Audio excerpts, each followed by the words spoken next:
American cricket began in 2021.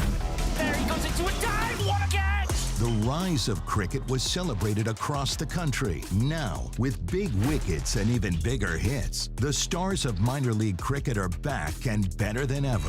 Primus goes huge! Don't miss the nation's largest league competing for the biggest prize in American cricket. The Toyota Minor League Cricket Championship returns June 25th. You're watching the Toyota Minor League Cricket Championship, presented by Sunoco. McKinney, Texas, and McKinney Cricket Ground, where we have started the final weekend of regular season. This matchup in the Central Division between the Dallas Mustangs and the Michigan Cricket Stars. The Michigan Cricket Stars have to win to stay or to get it to the next level of the playoffs.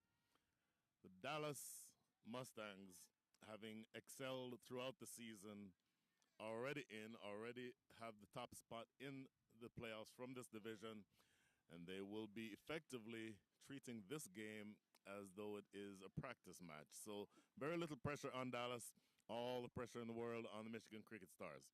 This is Brian Walters. I'm happy to be bringing you coverage today live from McKinney, Texas. The news from the center is that the Michigan Cricket Stars won the toss and they elected to bowl. So bowling from the close end here by the commentary end is Zia Khan, and he will be bowling to Sujit Gowda. Here is the first ball of the day's play. Full and stroked through the covers. I think that will have the legs to get there for 4. It does right now. 1 ball, 4 runs. Very positive start here for Dallas. Just a full delivery. Outside off stump. Not much merit in the delivery, to be honest. And that ball easily put away through the covers for 4. So the 11 for the Dallas Mustangs. Interesting addition. In fact, 2 interesting additions to the Dallas squad. You all may have heard the name Dinesh Ramden, former West Indies and Trinidad and Tobago wicketkeeper, has joined the team, and he is currently padded up. We assume that he'll be in 1 down. I'll get back to the rest of the lineup shortly. His next delivery, much better delivery, shorter, and sort of snaking away at the last minute and defended into the covers for no run. So Dinesh Ramden joins the side after having recently retired from international cricket. Dinesh Ramden, probably a young man in his early 30s by now, but still plenty of cricket left in him, and he is a threat in front of and behind the stumps. You expect that he will take the gloves when the team is in the field. And, of course, just a dangerous batter all around. And I'll get back to the new addition shortly as Zia Khan pulls out of his run-up. So that gives us time to talk about the second addition, William Luddick. William Luddick, for those of you who followed minor league cricket last year, was a tremendous all-rounder, probably in the argument or in the discussion for the best all-rounder in the league last year. Played for the Houston Hurricanes, excelled with both ball and bat, has not played at all this entire season, but finally has signed with the Dallas Mustangs. Zia Khan again, wide outside off stump. And for the first time today, umpire Partha Patanaik raises the arms. Partha Patanaik, a tremendous umpire. Those of you who followed cricket in this area for a long time will know the name. And the umpire standing currently at square leg from the forest end, let's call it, is Samir Bandekar. So Zia Khan, again bowling to Sujit Gowda. Well played through the covers. In fact, behind point. Just a slight idea of where the ball went. Kind of misjudged it just a little bit. And it's just played down to wide third man for a single. So, to the rest of the side, the Dallas team is really a very stacked side in my mind. I already talked about Dinesh Ramden, talked about William Luddick. I have not yet gotten to Corey Anderson, one of 2 former test players who are in the lineup. Corey Anderson, tremendous New Zealand all-rounder, played for the New Zealand side for several years and is now playing and living in the United States, makes his home right here in the Dallas area. And for those of us who are lefties, Corey Anderson, of course, is a lefty, as is yours truly. Today, International Left-Handers Day. So happy International Left-Handers Day to Corey Anderson and the rest of the lefties taking part in this match. Good delivery, just punched into the leg side, just going to be a single. In terms of the Michigan Stars, Cricket Stars rather, decent team all around. They've had a season where, as of right now, they're on the outside looking in. If you look at the Central Division, the Dallas Mustangs are the class of the division. 11 wins and 1 loss. Chicago Tigers are number 2. Houston Hurricanes, who started really slowly but came on towards the end, but they're done at 7-7, so they're in third position. The Michigan Cricket Stars, 6 wins and 5 losses. They have 2 games remaining, both games this weekend against the Dallas Mustangs. If they win both of these matches, they're currently at 13 points. Winning both of these matches puts them at 17 points, which would put them in the second position ahead of Chicago. So the playoffs from this division would be Dallas and Michigan. I'll get back to that shortly. Great delivery. Look at that ball. Just on the fourth stump line and exploding off a length. Wicketkeeper Kim Dotson taking that one above his head. That's a good ball. Great delivery here from Zia Khan. Good comeback from him. So back to the standings. Dallas Mustangs are in the pole position, 22 points, 11 and 1. And the Michigan Cricket Stars, if they win both matches this weekend, will be in the second place with 17 points. So it is absolutely up to them to win both. If they do not win both, then the Chicago Tigers will go through to the playoffs from this division along with Dallas. Outside off and a flash and a miss. Thought just for a split second that umpire Partha Patanaik might deem that one as being a wide, but he did not. So that is the end of the over. Pretty interesting over. At the end of the first over, the score is 6 without loss.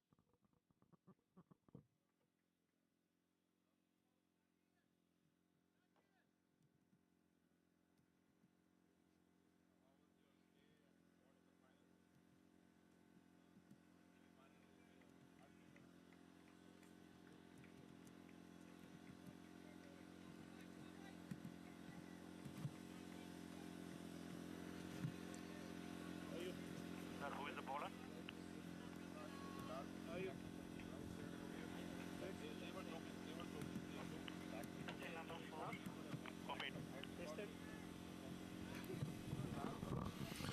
Back here at the McKinney Cricket Ground. Apologies for my statement at the end of the last over. The score is in fact 7 without loss.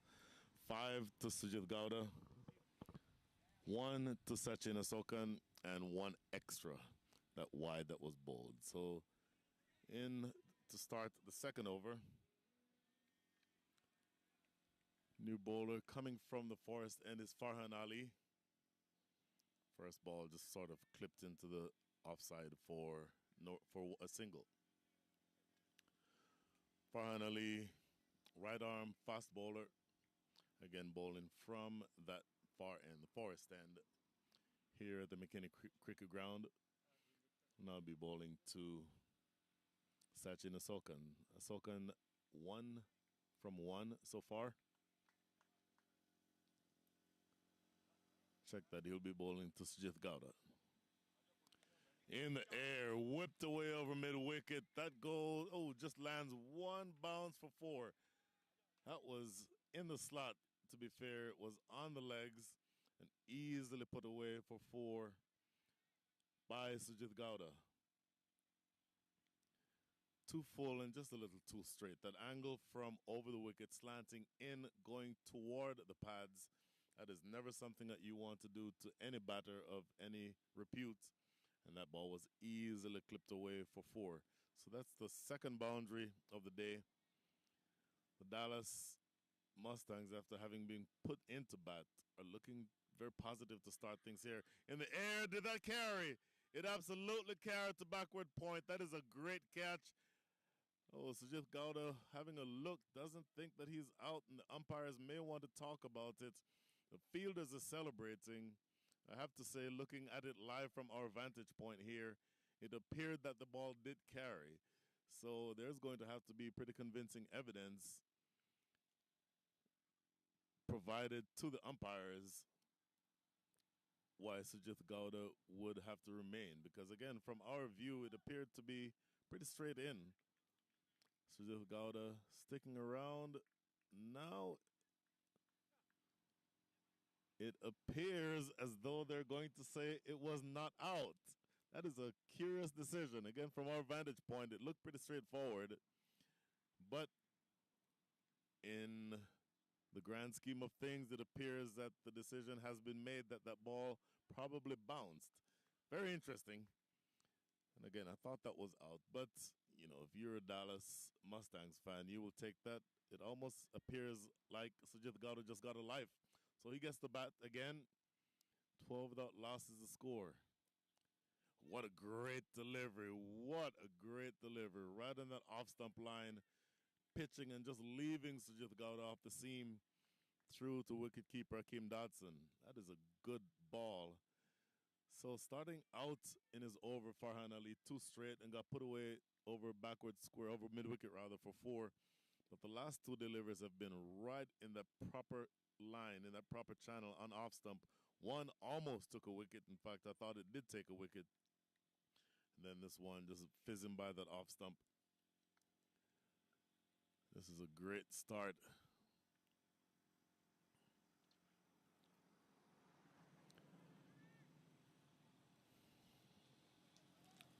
So just taking a little bit of extra time. He's ready again.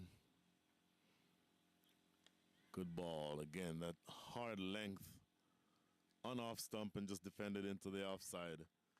So the first ball whipped away again over mid wicket for 4, but the next 4 deliveries have been in and around that off stump line, which is where he wants them. And a good comeback here for Farhan Ali. Just needs to close out strongly. Again, bearing in mind that the Michigan Cricket Stars have to win not just this game, but the game also tomorrow to be able to qualify for the playoffs. There is no pressure whatsoever on the Dallas Mustangs, so they can be as carefree as they want. Straight and punched down the ground. That may have the legs to get to the boundary. It does, and it gets there now. So the over starts and ends with a boundary.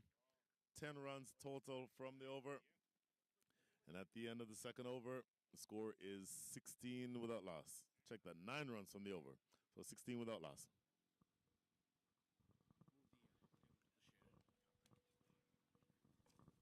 That way you're not, the heat is not coming on.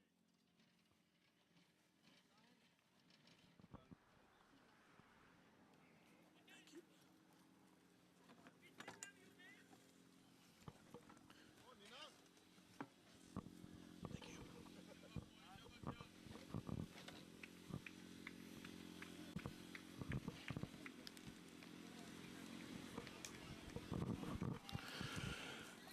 16 without loss. Sujith Gowda probably fortunate to still be batting. Thought that he got caught at backward points earlier on, but the consensus of both the umpires and the fielding side was that that ball bounced before it got to backward point. So start of the third over, Zia Khan in for his second. He's bowling to Sachin Asoka. And this ball, I think, appealed for LBW, but always missing leg, I think, and just more an optimistic appeal than anything else. Not only was the line missing leg, but I think that would have bounced over the stumps as well. So not a lot going for that appeal. Really, it was more a hopeful appeal than anything else. As I mentioned, Michigan Cricket Stars have to win both of the games this weekend. So you will understand why every single delivery, if there is an appeal, they will put everything into that appeal because they have to win. The pressure is absolutely on them. They cannot afford to lose any of the games this weekend. Effectively, their season is over with a loss either today or tomorrow. Zia Khan again, just glancing at this one down the leg side that actually may have come off his body, and that's a very athletic take by Hakeem Dodson down the leg side to his left. That is a great piece of keeping. Hakeem Dodson, of course, the former USA keeper and wicket-keeper batsman. There is a tremendous amount of talent on the field for both teams. I spoke earlier about the Dallas Mustangs. And just in talking about the Michigan Cricket Stars, Akeem Dodson, who I just mentioned, is a former USA player. Clip behind square. That may run away for four. It does. A little too straight for Zia Khan. Aiming that one in towards leg stump. Again, that angle from over the wicket, drifting down leg, and just helped away really easily. Straightforward shot by Sachin Asokan. Diving attempt at backward, let's call it short, fine leg, not able to get to it. So in terms of the talent for the Michigan Cricket Stars, spoken about Akeem Dodson, Ryan Scott, who is currently at cover, number 19, is a tremendous opening batter, left-handed. I'll talk a lot about left-handers again today, being International Left-Handed Day, Left-Handers Day. Oh, premeditated shot, and it goes right to Ryan Scott. Absolutely premeditated. Made up his mind before the ball was bowled to go after the bowling, and it ended up being a little too short for him to play the shot that he wanted to play. Ends up spooning just the most simple of catches to Ryan Scott in the covers. So the first wicket goes down for Dallas. Simple catch taken by Ryan Scott, and the score is now 20-1.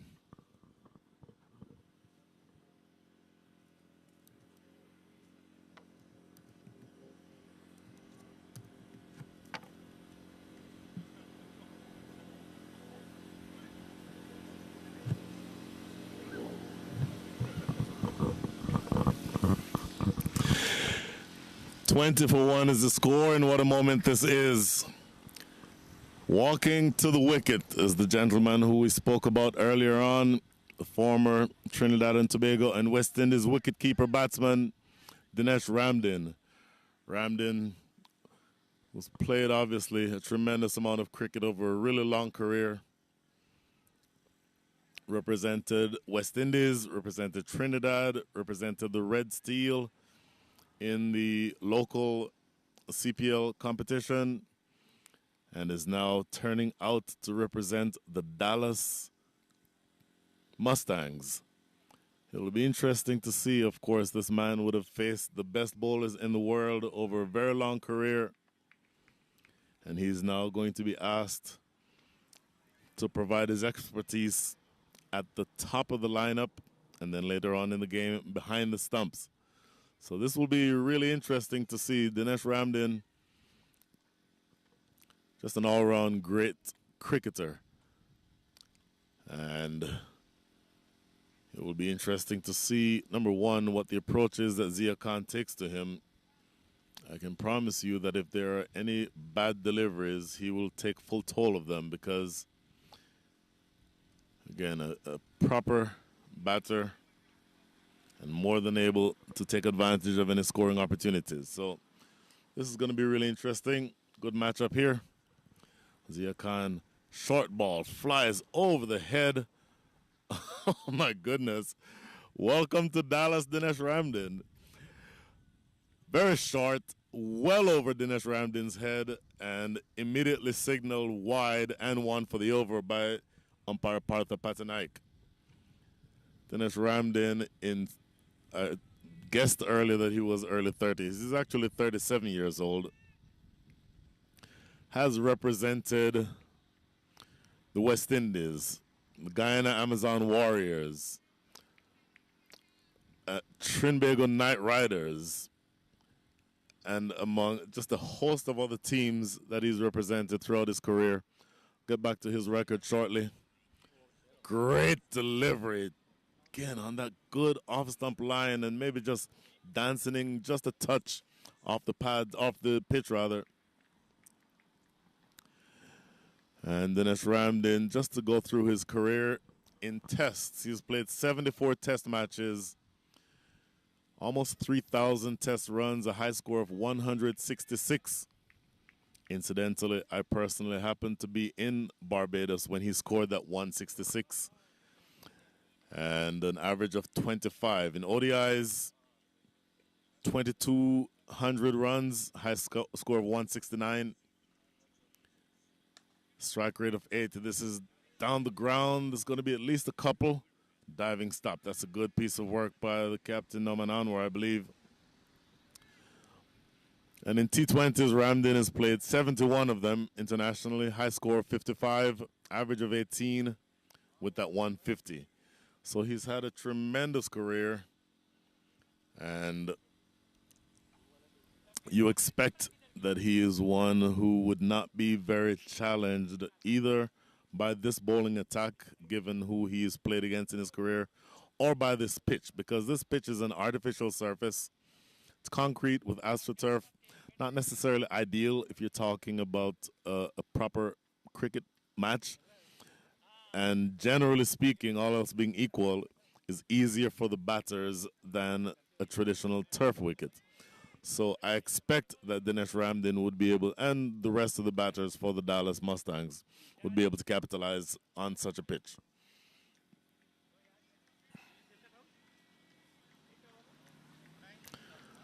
So 23 without one, or 23 for one after 3.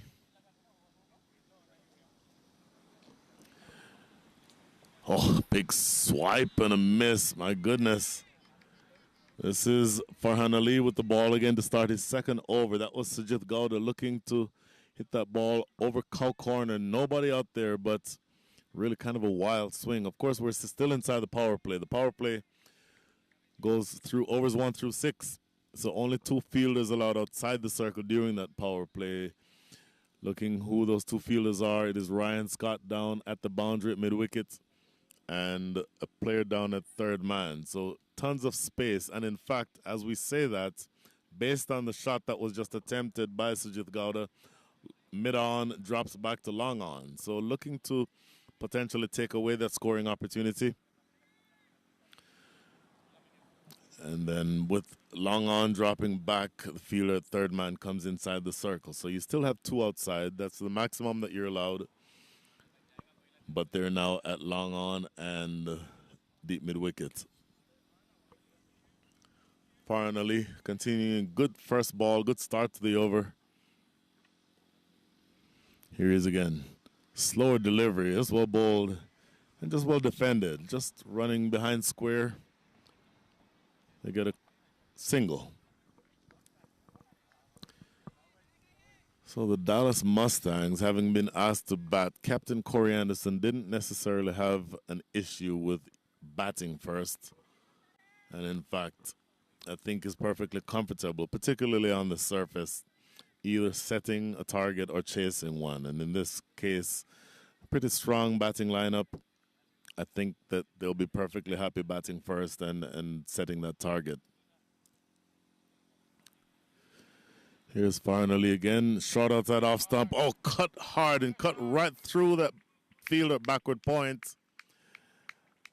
He seems to imply, based on his reaction, that caused that ball bounced awkwardly. But it went right through him, and nobody in the deep to stop that one. So 4 more. Dinesh Ramden faces his first delivery and puts it away for 4. And again, a man who has played international cricket for so many years. Has played 139 ODIs, 74 test matches, and 71 T20s. And that's just at the international level.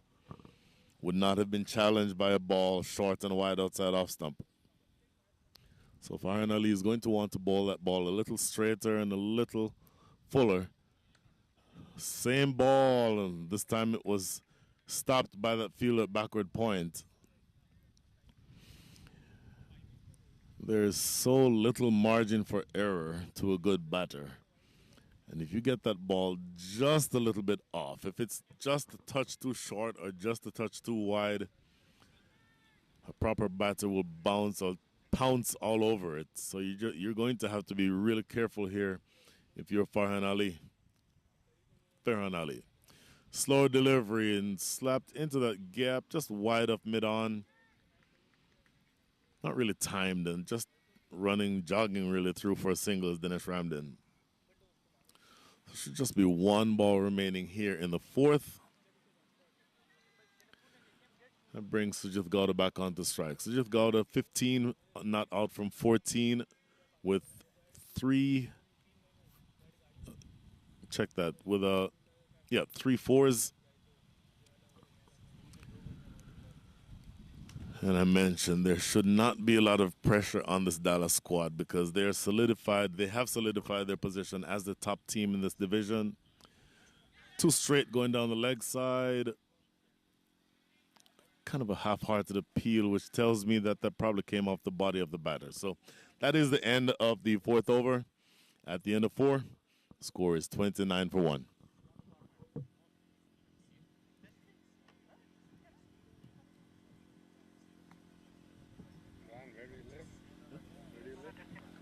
Sir, we are 8 minutes behind. Can you hear me? Can you hear me? Change number 1. Number 1.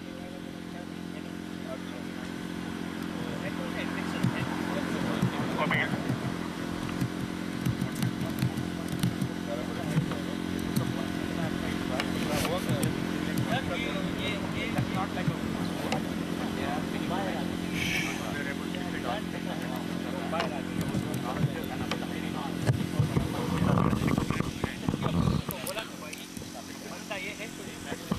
$29 for 1, and we have our first bowling change of the day coming from the commentary box end. Bowler will be Mohammed Mohsin. Mohammed Mohsin, just from his few warm-up deliveries, appears to be a leg spinner. And he will be bowling to Dinesh Ramden. We're still inside the power play, so this is a bit of a bold move by Captain Norman Anwar. Again, just 2 fielders allowed outside the circle, so Mohammed Mohsin has to be really careful.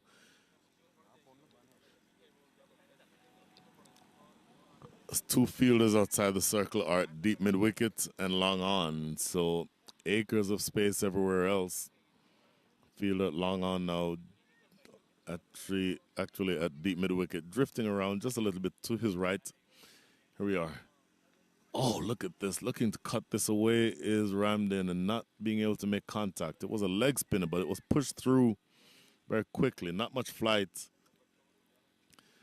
So it's almost, that first delivery, almost like a medium pace type delivery. We're still inside the power play, of course. It'll be interesting to see if he ever chooses to toss that ball up. And that was just punched down the ground for a single. If he tosses the ball up to either of these batters, particularly if there's any turn from the leg spinner, it will be turning away from the 2 right-handed batters. So that brings tremendous scoring opportunities on the offside.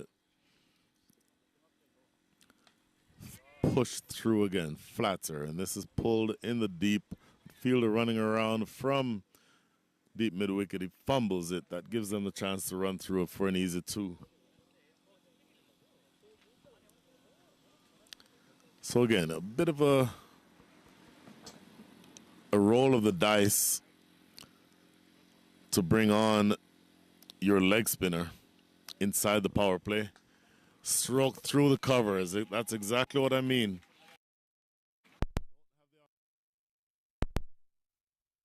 Those 2 fielders. So if you've elected to have both of the fielders in the deep side, then all open up on the outside, and that one, once you is always going to run away for 4. So 4 more to Sujith Gowda, who is often running to start his innings here. He's at 21 from 17 with 4 fours. And Mohammed Mohsin is going to have to be really careful here. Again, a bit of a roll of the dice to bring the off spinner in. Oh, looking to cut a little too close for that cut shot probably. And a bit of excitement. I don't think that came off the glove or the bat, but in any event, it was not collected cleanly by Akeem Dodson. So, not a whole lot.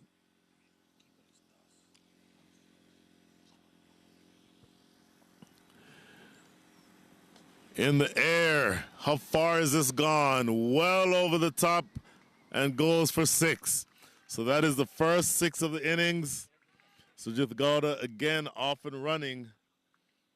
And that is the last delivery of the 5th over that was easily put away for 6. So at the end of 5, the score is 42 for 1.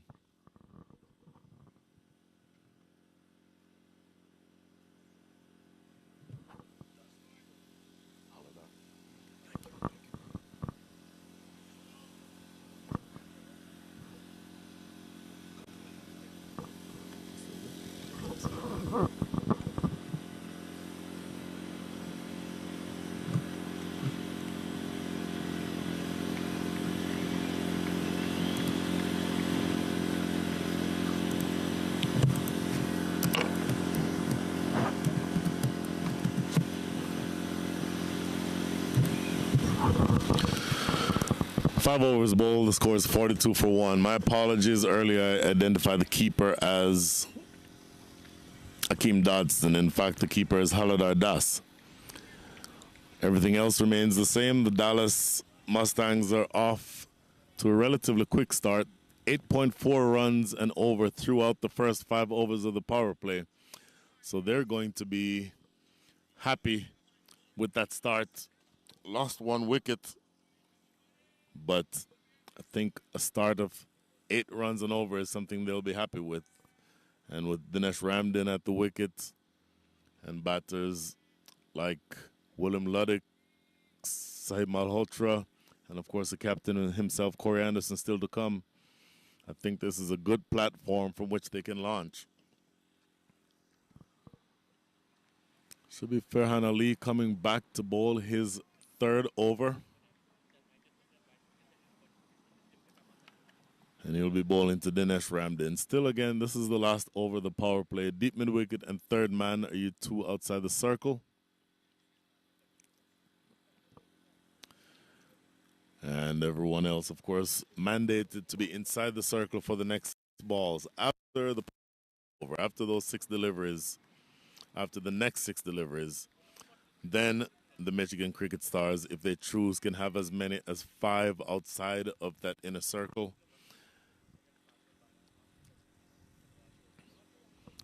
And Farhan Ali coming in to bowl his 3rd. Short cutaway, but well fielded.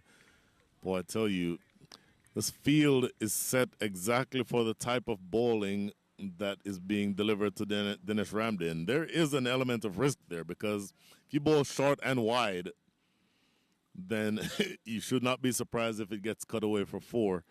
But the last 2 cut shots by Ramden have gone exactly in that same area where they've been able to stop it. And now 3rd man comes inside the circle, and the sweeper goes out on the boundary again to probably cut off that scoring opportunity. It's forced off the back foot again, right to that fielder backward point. So they're keeping Ramden quiet so far in this over. Overall, he's faced 7 deliveries. He's 6 not out with a boundary.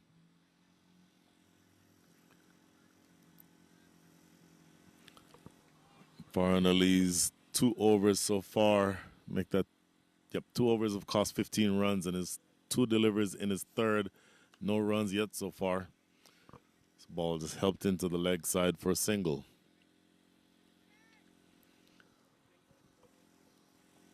The Michigan Cricket Stars, I mentioned, have not necessarily had the type of season that they would have wanted to have. Overall, 12 matches played, 6 wins, 5 losses, 1 no result, and 13 total points. Once again, if they win both matches this weekend here in McKinney in Dallas, they will go through to the playoffs. Next ball is pulled, not really timed well, but running out close to the boundary. Sliding stop by the fielder running across from long on. And it's just a single. So they absolutely have the opportunity here, if they back themselves and if they play to their strengths and minimize their weaknesses, to challenge this Dallas team. And again, Dallas is not going to have any pressure whatsoever So with all the pressure in the world on the Michigan Cricket Stars, you can potentially see where they can back themselves to stand up and be counted. But it will not be easy. Dallas is a really tough team, and as I mentioned, they've gotten stronger with the two additions that we talked about earlier. Just a little bit of a aborted run up there by Farhan Ali. He's bowled well. The first 2 overs went for 15. The last couple, or the first 4 balls of this, the third over, have only gone for 2 singles. So he's doing well to come back. And it appears that he's finally gotten his bearings right. But he's bowling to a really difficult batter here with the experience of Dinesh Ramden. Slapped wide off mid-on.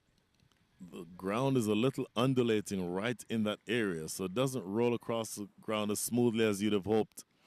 And it allows for the ball to not go all the way to the boundary. I think it may have just had the legs to get there, but it ends up just being just a single. Just 1 ball remaining here in the power play in the 5th over. That brings Sujith Gowda back on strike. Sujith Gowda has been the more aggressive of these two 28 not out from 20 balls faced with 4 fours and a 6. And the 2 fielders in the deep are ready for that huge hit that he's trying. Once again, Farhan Ali missing his run-up. He may have an issue, I think, with the run-up right at that spot. In fact, you see him indicating right now, just from his motion, that the ground may just be uneven right at that spot.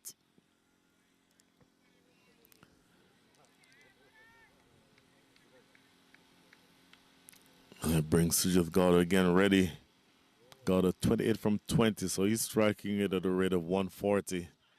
Full toss and struck right back to the bowler, who feels in his follow-through that is no run. So that concludes the power play. That concludes the 6th over. It also concludes Farhan Ali's 3rd over. So at the end of 6, the score is 45 for 1.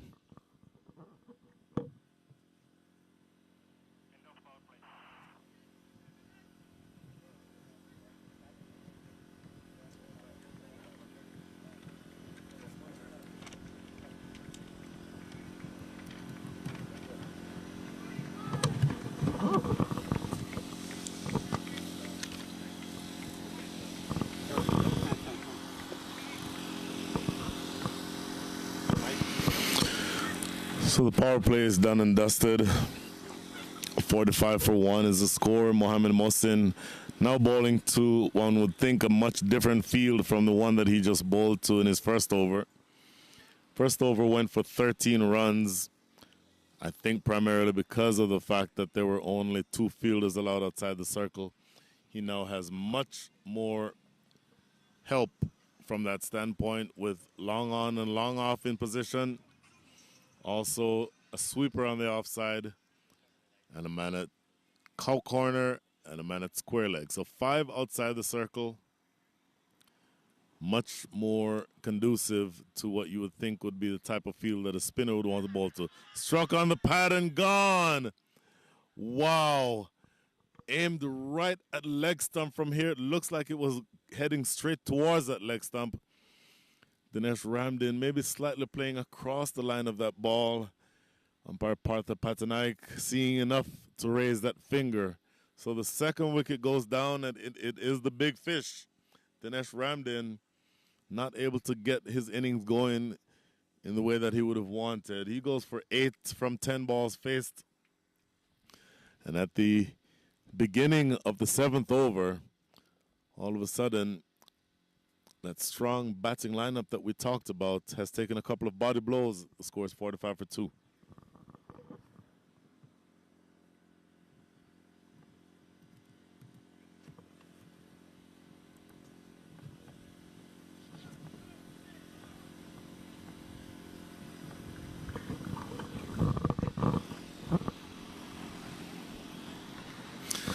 So 45 for 2. This is an interesting moment, because the captain, Corey Anderson, has just made it to the crease. Corey Anderson when he played for New Zealand, was a tremendous ball striker. Still able to strike the ball. He's a little bit more on in age these days, but still a tremendous ball striker. Those of us who are West Indian cricket fans will remember Corey Anderson scoring a century against the West Indies in record time. If I remember correctly, it was around 35 or 36 balls, which is just incredible. And what's also interesting here is that Mohamed Mohsin, who is a left-hander, is a leg spinner rather, will be bowling to Corey Anderson, who is left-handed. So if there's any turn, I don't anticipate a lot of turn on this artificial surface. But if there's any turn, it will be in to Corey Anderson. So it will be interesting to see whether or not he's able to latch on to any of those balls and deposit them in the arc between long on and square leg. But Corey Anderson, I don't think will be going for shots initially. Generally, a conservative player at the start of his innings and loves to take a little bit of a look. So here's Mohamed Mohsin. Yep, defended right in front of the stumps. That's a good delivery to start with to Corey Anderson. So Mohamed Mohsin has all of a sudden looked to be much more threatening than the two pacers who opened the bowling. Working quickly. This one, I think, is bouncing a little bit over. Not much going for that appeal. And umpire Partha Patanaik in agreement. So 2 dot balls to start with. In fact, 3 dot balls to start this over. Anderson looking to force this one off the back foot. They jog through for a quick single. And they should get an extra. Nope, no extra run. So Anderson is now off the mark. That run rate started out at 8.4. Interestingly, the overall run rate is now down to 6.9. That's a good start, good fight back by the Michigan Cricket Stars. Once again, bearing in mind that they have to win both the games this weekend, they are, I think, in position to hopefully apply pressure to Dallas. Dallas has just lost 2 wickets and they're in rebuilding mode. This ball worked behind square just for a quick single. And in fact, it was leg byes as signaled by umpire Patanaik. So just 1 ball remaining here in the 7th. And that brings Corey Anderson back on strike. Field to the left-hander, deep square leg, cow corner, and down here to mid-on. Oh, my goodness, long on. And he absolutely misjudged that. Had he stayed back on the boundary, that would have been a catch at head height. The fact that he ran in means that it went over his head and went for 6. So that closes out the over. What should have been the 3rd wicket ends up being 6 runs to the captain, Corey Anderson. And that means that at the end of 8,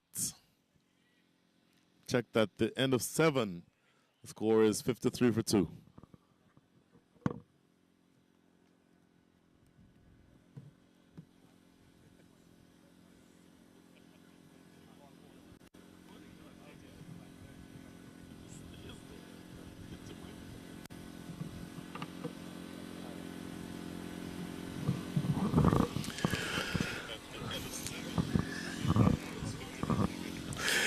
So 53 for 2. It's always weird to hear myself talking 30 seconds after I said something.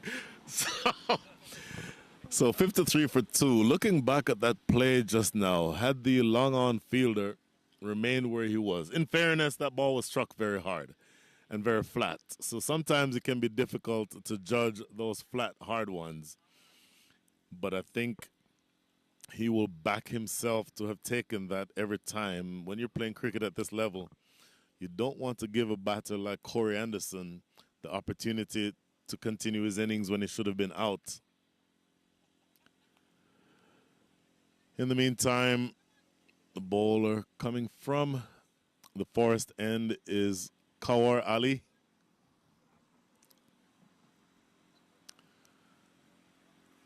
Looks like more spin will be the order of the day. And the spinners so far have seemed to be the more threatening. And very easily in that last over from Mohamed Mohsin, it could have been a second wicket. So more leg spin down the leg side. That's not a good delivery. Spin, pace, leg spin, off spin doesn't matter. If you bowl that line and that length, it's going to get put away for 4. That's exactly what happens here as Sujith Gowda helps himself to 4 runs going down on the leg side. So Sujith Gowda now moving on to 32, moves into the 30s. And he has looked very positive, not necessarily aggressive, but he's looked to be out there with a positive mindset. Short and powered away for 4 more. That was in the gap this time between mid-wicket and cow corner. Boy, Kawar Ali is going to have to fix his line and his length. The first ball was too short and down the leg side. This one was straighter, but still too short. And at the top of the 8th over, Sujith Gowda has helped himself so far to 8 runs.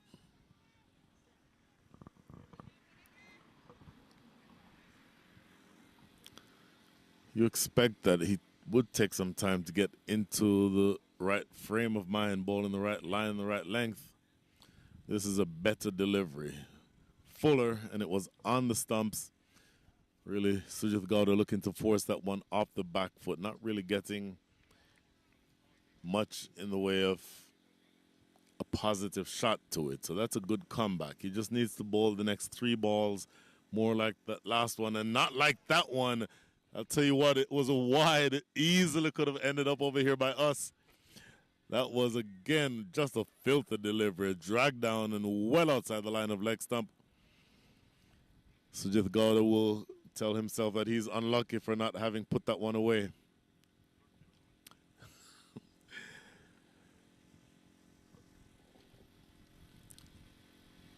Again, bowling 2 straight, and that is hammered away for 6.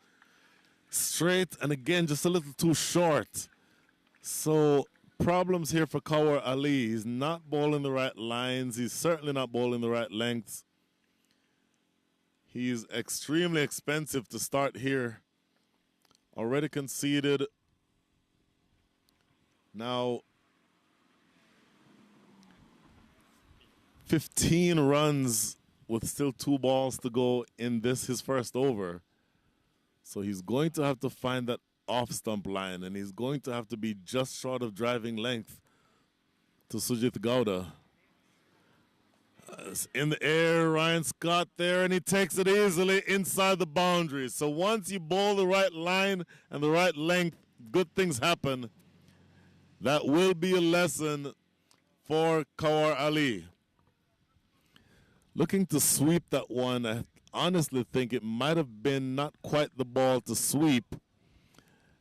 And he picked it up from outside off stump, got good enough contact on it, but not fully sweeping it away, and goes right to Ryan Scott out there on the boundary, who takes the catch easily. So 15 runs already from the over with 1 ball to come. But importantly, the wicket of Sujith Gowda. Sujith Gowda goes for 42 from 27 balls faced, 6 4s and 2 6s. I think he will consider himself unlucky. Wanted to take full toll of those loose deliveries, and absolutely nothing wrong with cashing in on loose deliveries, but it still requires that you respect the good balls, and that last ball was a good ball. He ended up just holding out to Ryan Scott in the deep. So the 3rd wicket goes down. The score is 6-8 for 3, and coming to the wicket is the man we spoke about earlier, William Luddick. Tremendous all-rounder. Again, played last season for the Houston Hurricanes. Had, I think, an MVP caliber season. Was tremendous with both bat and ball. And I think not having played cricket, at least not competitive cricket all year, he'll probably have a few cobwebs to shake off. But he is a brutal batter when he is in form and on song. And it'll be interesting to see how quickly he can regain that form. So just one ball to come here. 15 runs from this over, an expensive over, but has already resulted in a wicket. Here's Kawara Lee. Outside off. William Luddick just having a look. Good close out to the over. So Kawara Lee once again was expensive, but he'll take the wicket. At the end of 8, the score is 68 for 3.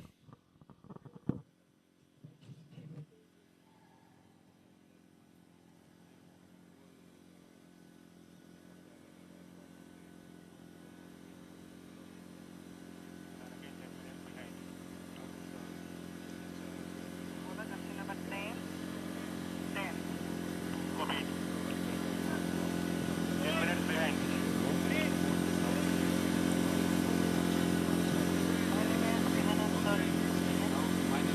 10 minutes behind.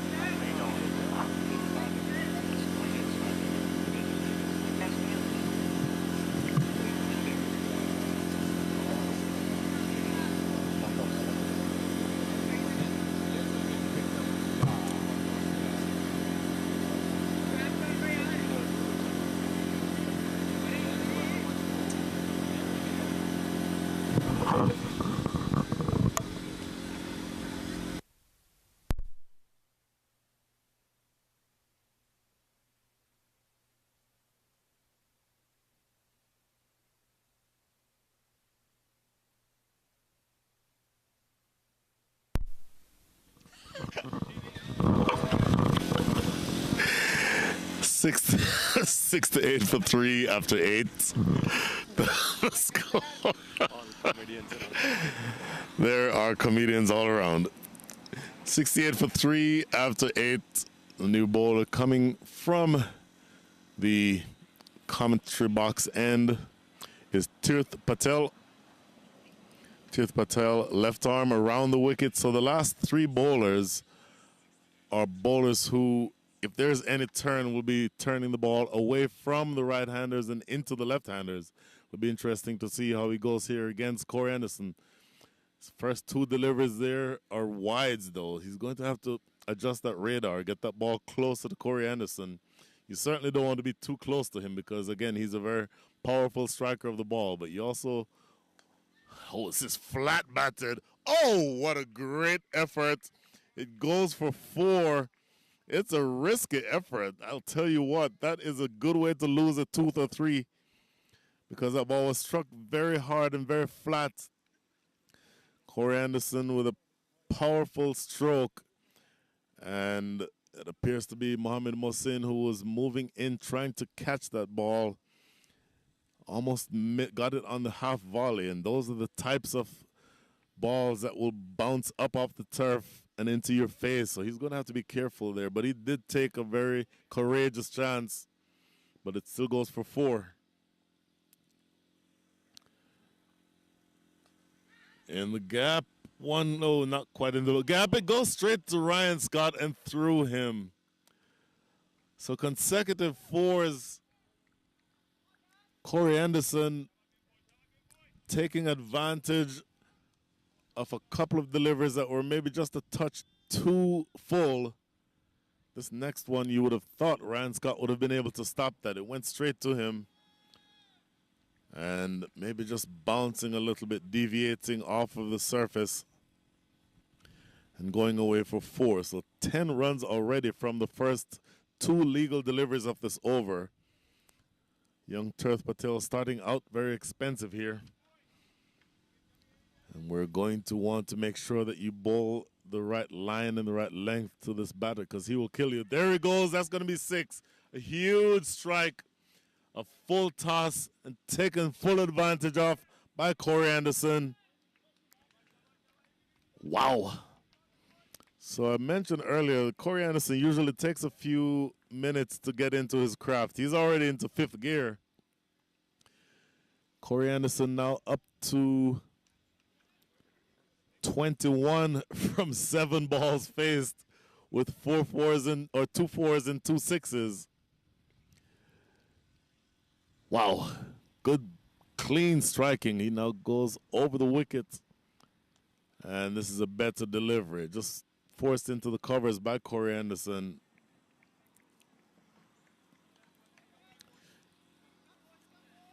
Just a little bit of problem here for the Michigan Cricket Stars. The last several bowlers have been too expensive. It's struck very firmly down the ground, but right down here to Farhan Ali, who fields cleanly, just a single.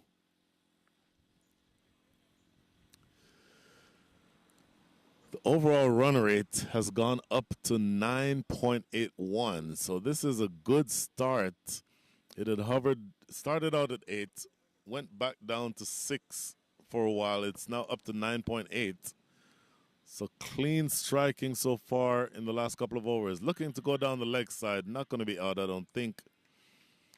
That angle is always taking it down the leg side. An enthusiastic appeal is denied by umpire Partha Patanaik. That is the end of the 9th over. After 9, the score is 86 for 3.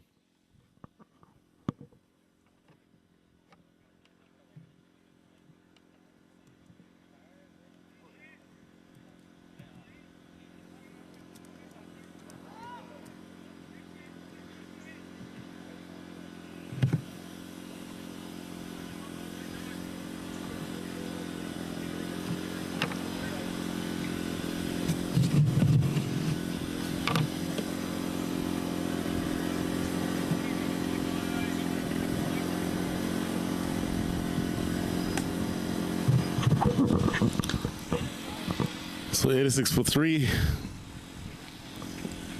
Kawar Ali starting his second over. First ball is knocked down the ground by William Luddick. William Luddick now gets off the mark. Scores from his third delivery faced. And that brings the captain, Corey Anderson, back on strike. Interesting. A little bit of wind has now picked up, and it is blowing in the direction of, sort of, as you look at the screen, hammered in the air, well over the top of long on for 6. I started to say that the wind is blowing in the direction from your screen, top left to bottom right. So, in theory, it would not have helped that delivery or that ball that Corey Anderson hit. But wind or no wind, that is a clean strike, and that's always going to be 6. That is a good start. Corey Anderson now looking really dangerous. 28 now from 10 balls faced. So he's starting out his work here looking to be as dangerous as you'd expect a man who played formerly Test cricket for New Zealand to be. Next delivery just helped into the onside for a single, but Corey Anderson now 29 from 11. 2 4s and 3 huge 6s. Well, 2 huge 6s and 1 flat 6 that likely should have been caught. That brings William Luddick back on strike. Tossed up, Luddick just defending this one, just smothering it. I think he's just going to want to take a few minutes to get himself in. Has not faced live bowling at this level for several months, and is just going to want to get settled. Once again, tossed up a little bit and defended to extra cover. No run. So the last 5 overs have been expensive. Yielded 52 runs. That is the last ball of the 10th. So we're halfway through this innings. The overall run rate at 94 for 3 is now 9.4. Obviously, at this rate, they'll get up to 188. But you anticipate, particularly if Corey Anderson stays there for much longer, and also with hitters like Malhotra, Saeed Malhotra to come, who generally hits more 6s than he does 4s, that they'll be looking more along the lines of 12 and over, 10 to 12 and over. 10 and over from here gets them to 194. 12 and over from here gets them to 214. I think easily 200 is on the cards. And they're just going to have to play as carefree as they have been so far. Again, there's no pressure on them to win this match. They've effectively already been the best side in the division, and they will be that regardless of what happens this weekend.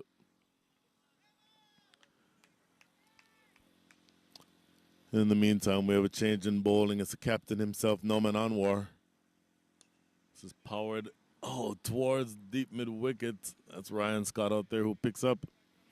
Noman Anwar, right arm spinner, bowling around the wicket to the left-hander. Bowls it not over the top like the coaches will tell you.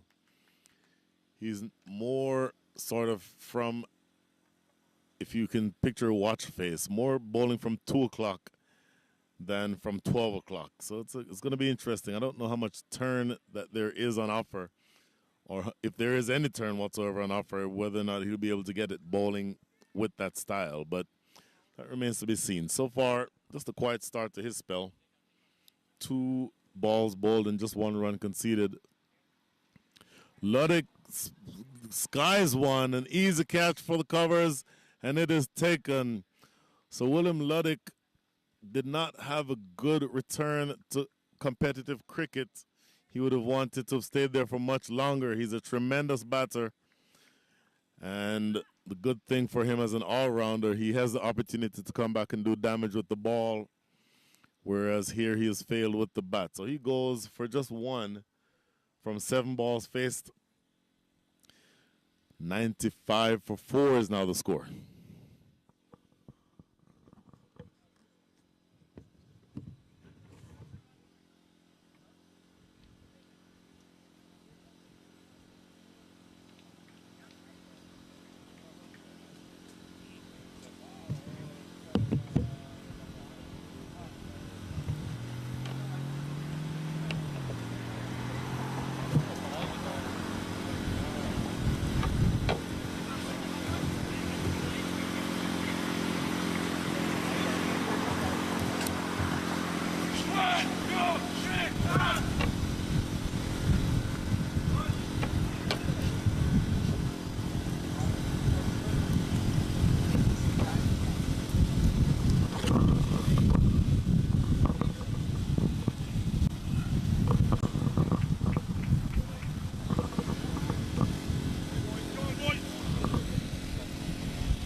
So 95 for 4 after 10 overs and 3 balls.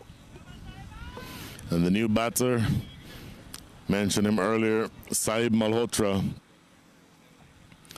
Saeed Malhotra, a true striker of the cricket ball. And if the name Malhotra sounds familiar, it's because you may know his brother. I'll get back to that shortly. Short, pushed through and knocked into the deep. That's Ryan Scott at wide mid-wicket. Actually call it cow corner. Just for a single. So effective bowling here by the captain. Just 2 runs already from his first over, and he's already picked up a wicket. And he will be bowling now to Saeed Malhotra. I mentioned, you may have heard of Saeed Malhotra's brother. His brother is Jaskaran Malhotra. Very well known, first in this part of the country and then internationally. I'll say why in a minute. Shortish and pushed into the covers for a dot. Jaskaran Malhotra, one of a handful of players who have played international cricket to hit 6 sixes in 1 over. Good delivery. I'll say more about Jaskaran after this over. That is the end of the 11th over. Good over by the captain, Aman Anwar. And after that over, the score is 97 for 4.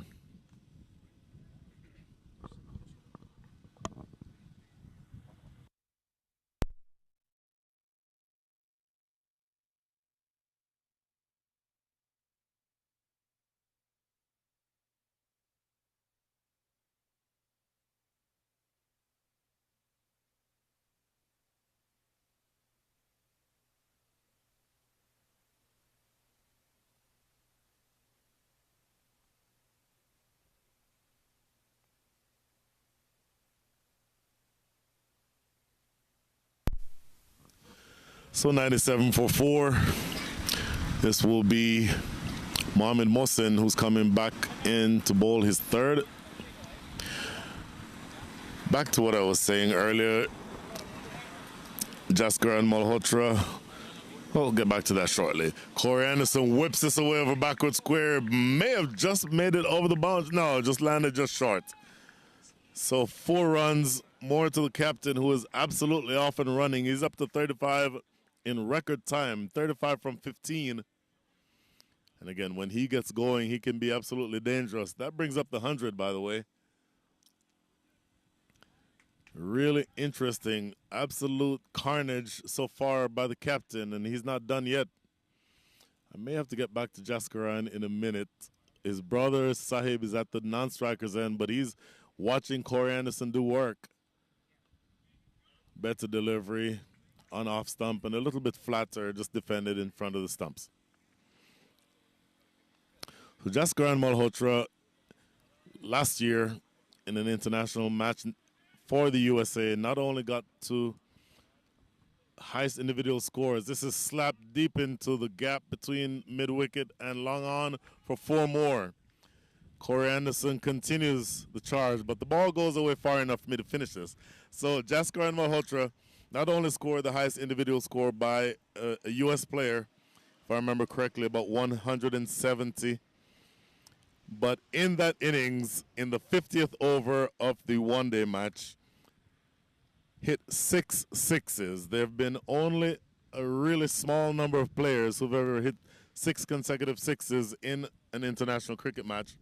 Going from memory, that list includes Herschel Gibbs, Kieran Pollard, and Ravi Shastri and Yuvraj Singh. I think that might be the entire list. Of course, the first person to do it, Gary Sobers, did it in a county match before either of us was born. But apparently 6 hitting runs in this family, because if you look at the scorecard, I think if you look at the figures for this team for the entire year, Saeed Malhotra actually has more 6s than he does 4s. But at the moment, he's taking a back seat to the captain, Corey Anderson, who's up to 39 from 17. Better deliver from Mohamed Mohsin. Corey Anderson really, really looking dangerous. 39 from 18. Bang! That goes all the way for 6. Oh, here he goes. He's now into the 40s, up to 45. Corey Anderson, again, today being International Left-Handers Day. Those of us who are left-handers love seeing this.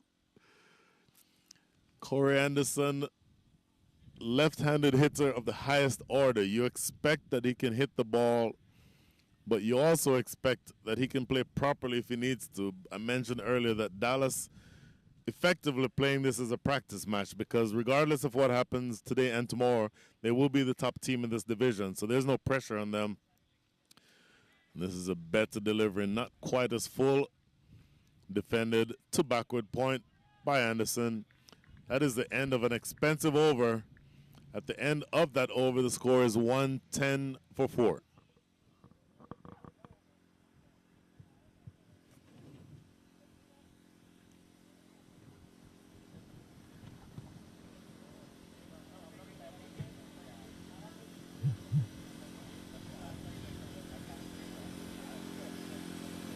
Sir, 8 minutes behind.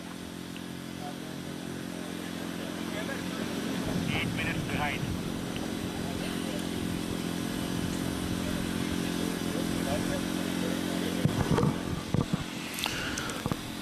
$110 for 4. This is the captain, Norman Anwar, who continues his attack from the commentary box end. He bowled a very economical over earlier and took a wicket. And he will now be bowling to the six hitter supreme, Saeed Malhotra.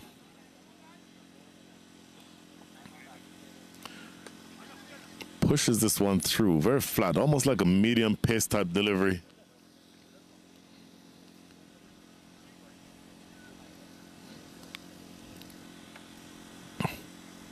Oh, just a split second. Saeed Malhotra started winding up to play the big shot. Thought better of it at the last second, just drops it to backward point to get off the mark. You know, the score is right now 110 for 4. It's often said, and I've said it a number of times, that if you want to know what the score is going to be in the first innings of a T20 match, just double the score after 12 overs.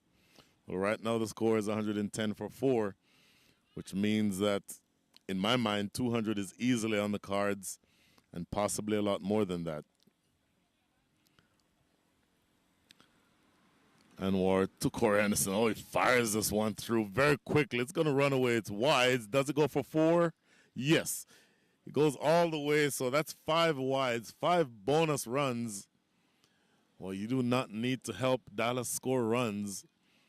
2 players at the wicket are, I think, the 2 most likely to hit 4s and 6s.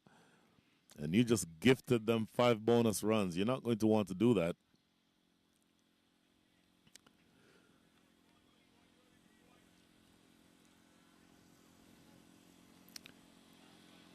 Just trying to stay away from Corey Anderson's hitting zone, but pushing it down the leg side is not going to help anything at all. Score is 116 for 4, straight down the ground. That is struck powerfully, but that's mid-on, running around, long on rather. Doing a good job to limit the damage. Just keeps the damage to 1 run.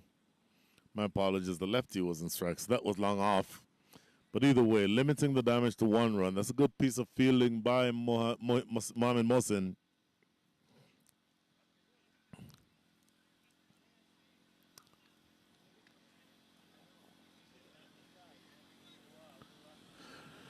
Captain Norman Anwar now 1.3 overs, 1 for 9.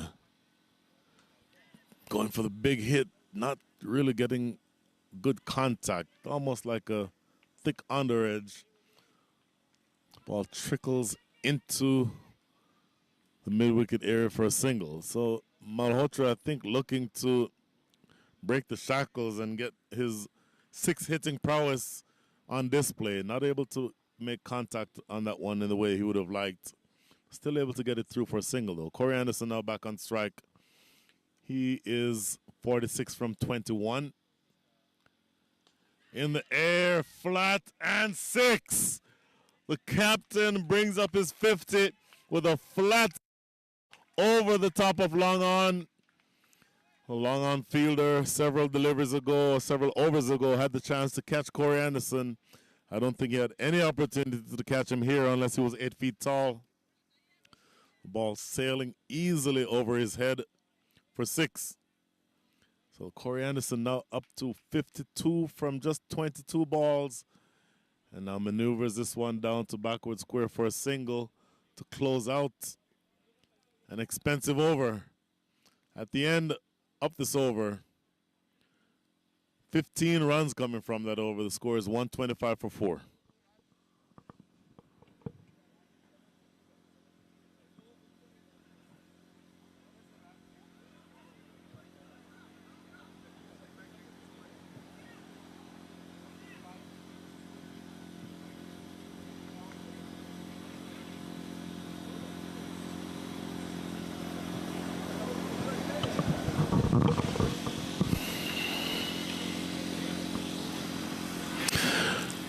$125 for 4. Of course, I have to mention, none of this happens without the support of our partners. We're pleased to bring you the 2022 Toyota Minor League Cricket Championship presented by Sunoco.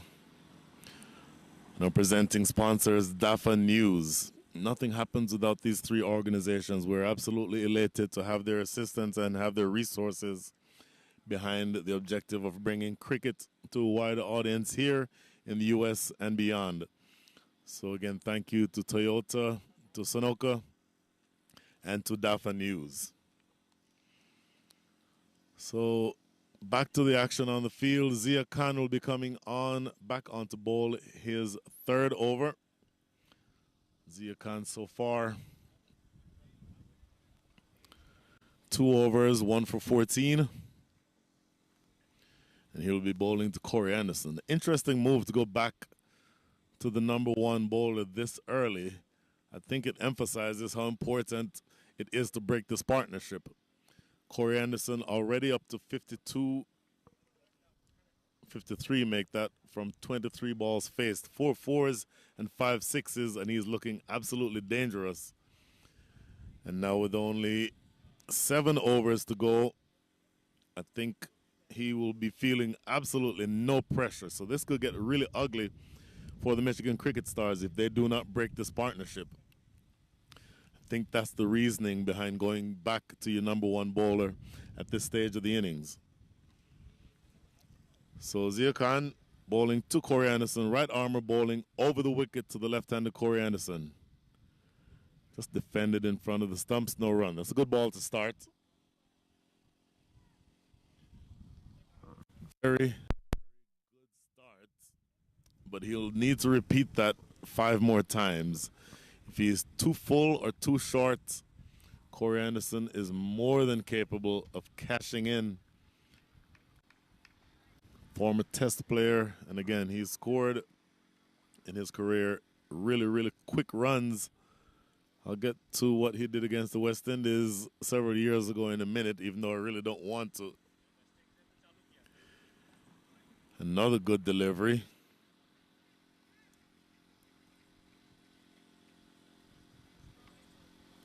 So 2 dot balls. This is a good start here by Zia Khan.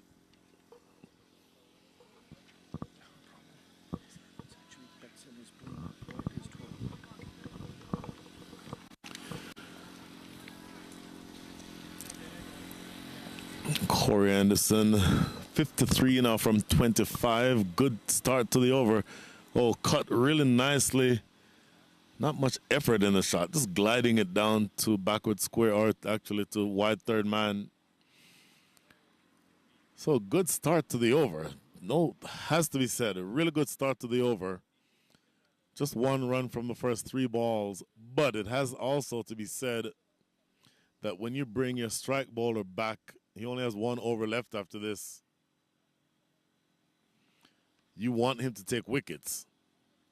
And if he's not taking wickets, then effectively you've used up a bullet in your gun. And later on, if you don't take that wicket, it turns out that you're going to have to find other means of getting this batter out. Back to Corey Anderson. He has played for New Zealand. He's played in the IPL rather, for the Mumbai Indians. Short ball. Oh, not quite getting that. Good ball, actually. Almost guided it straight to short, fine leg for a catch. So Corey Anderson's played for the New Zealand national team. He's played in the IPL for the Mumbai Indians. He's played for the Delhi Daredevils. He's also played in the CPL, in the Caribbean Premier League in the West Indies, for the Barbados Tridents. Tremendous cricketer overall. Good delivery. What a great Yorker. So that's the type of delivery that I'd like to see him bowl when he's in there trying to take wickets. 4 balls already from this over, just a single conceded. So he's dried up the runs, but once again, you bring back your strike bowler, you're going to want him to take wickets.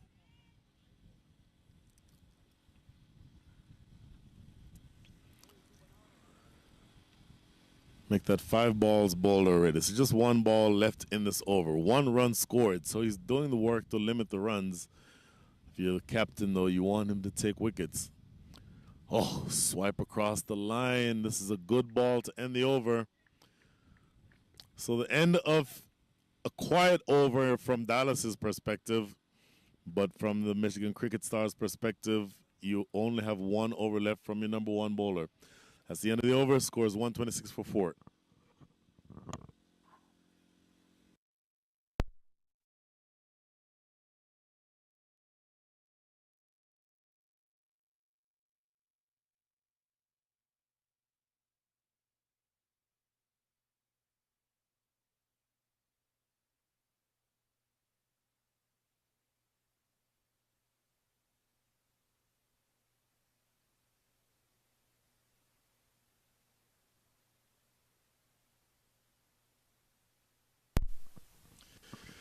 So 126 for 4 after 14. We're into the last 6. 4 wickets down, but worrying signs if you are the Michigan Cricket Stars, because Corey Anderson, The former New Zealand all-rounder is a 54 from 26, striking it at a rate of 207. And the batter at the other end is the six-hitter Sahib Malhotra. So you're going to want to break this partnership as quickly as possible. And more than anything else, you just want to keep these two batters quiet. You'd like to do it with one of them having been sent back to the pavilion, or ideally both of them. Because the longer that this pair stays there, the uglier potentially things can get.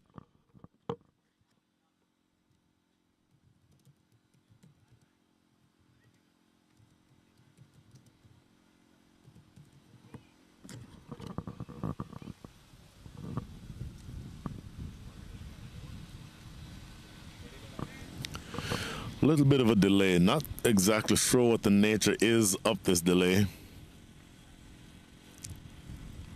But that gives us enough time, unfortunately, to talk about what Corey Anderson did against the West Indies in 2014. In fact, it was January 1st, 2014. Corey Anderson against the West Indies. 131 not out from 47 balls. 6 fours and 14 sixes. He absolutely took the West Indies to the cleaners. Yes, thank you. Interestingly enough, the wicketkeeper in that game is the man who is now his teammate, Dinesh Ramden. So that game is a game that West Indies cricket fans will prefer to forget about. New Zealand in that game scored 283 for 4. I already said Corey Anderson, 131 from 47 balls, which still just sounds really silly to read. Jesse Ryder, another competent lefty. Again, today being left-handed, International Left-Handers Day. Another reason to highlight that. Ryder, 104 from 51 balls, 12 fours and 5 sixes. And chasing a target of 284 in that match, West Indies did not ever threaten to come close. It was a rain-affected match. Target was, in fact, it was a T20, okay? 124 for 5 is as close as West Indies could get. Top scorers in that game, Dwayne Bravo, the captain, 56 from 54 balls. I mentioned Dinesh Ramden. He was the keeper in that game, only faced 2 deliveries in that chase, 1 from 2. New Zealand well and truly on top of us in that match.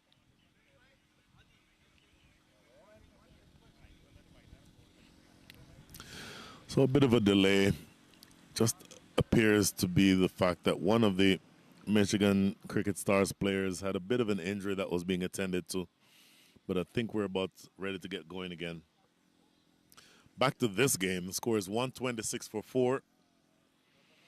Corey Anderson, 54 not out from 26. And Sahib Malhotra, 2 not out from 8.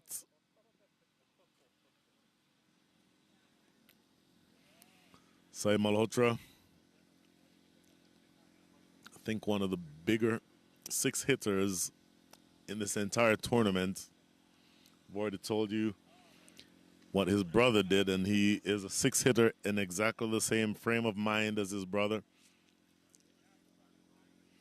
His brother right now away on international cricket duties playing in Scotland. Unfortunately, the U.S. cricket team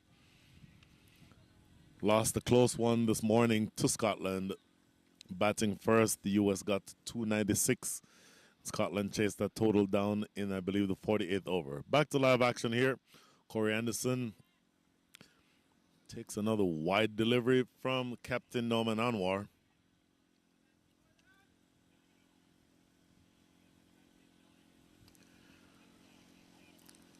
Well, you're going to have to bowl with absolute precision right here if you are Norman Anwar, because Corey Anderson is in a hitting mood. He is on 54 from 26. Anything that is remotely close to his zone, he's going for it. Stroked right down the ground. That ball makes such a beautiful sound coming off of Corey Anderson's bat. It's a loud echo around the field as that ball ricochets off of his bat. And that brings Malhotra on strike. Malhotra just 2 from 8, so hasn't really gotten going yet. But again, he can get going at any moment. Oh, I tell you what, Norman Anwar got away with that. That was a real drag down. I suspect that if Saeed Malhotra got that same ball again, he'd want to hit it a little bit wider toward mid-wicket. Ends up just getting a single.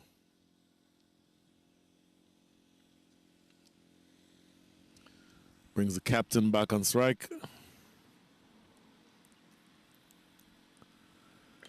Looks to cut this one. He cuts it hard, but straight to backward point. That's well fielded. Just sacrificing his body, that field at backward point. Had to wear that one off his chest. But luckily for him and for his side, does not concede a run. Anderson again looking very dangerous. Pushed through more quickly and clips it backward square, running close to the boundary. Easy to, very easy to. Good work by the fielder down at backward square to run across and prevent that from getting to the boundary. But 2 more runs.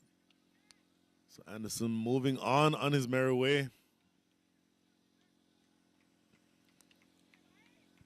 Corey Anderson now up to 57.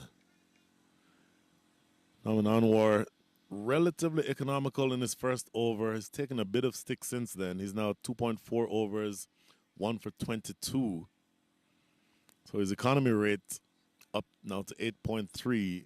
And in fact, the overall run rate, that's going to be wide.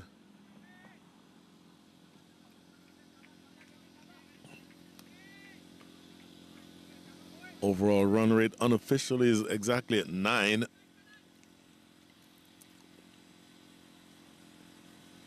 Quicker. Forced down behind square. That's going to run away for close to the boundary. In fact, doesn't quite get there. That was almost like a medium pace type delivery from the off spinner. Got it too straight. Corey Anderson, I suspect, gloved that one instead of coming off the bat. Had that been bat, I think that would have easily run away for 4. But still another double. So Norman Anwar still going at around 8 and over. With 1 ball to come, he's already conceded 8 runs in this over. And looking to bowl now to Corey Anderson to finish out this, his 3rd over.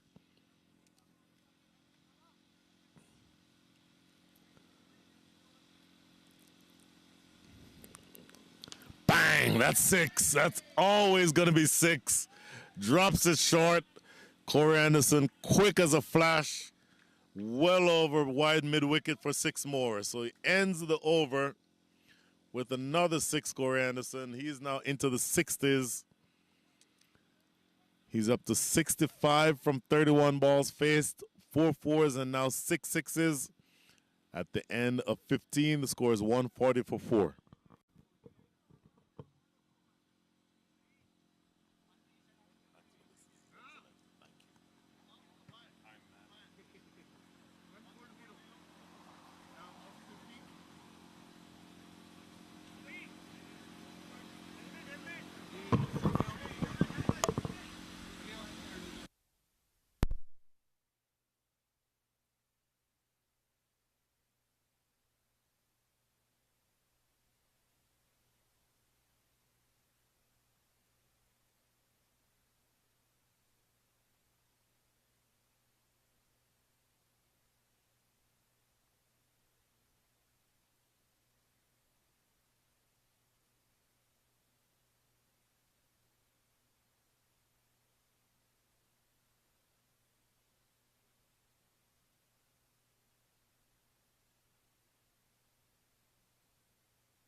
Back here at the McKinney Cricket Ground in McKinney, Texas, just north of Dallas-Fort Worth. Corey Anderson, the captain, somehow is 35 runs away from 100 with 5 overs to go. I don't know that that's exactly what's on his mind, but I think what's on his mind definitely is quick scoring for him and his partner, Saeed Malhotra. The Dallas Mustangs are 140 for 4. And this is going to be Farhan Ali bowling from the forest end. This is his last over. And he will be bowling to Saeed Malhotra. Right arm over the wickets into Malhotra. In the air. Catchable. Who is there? Who wants it? Takes it. That is a great catch. Well judged by the fielder down at long off.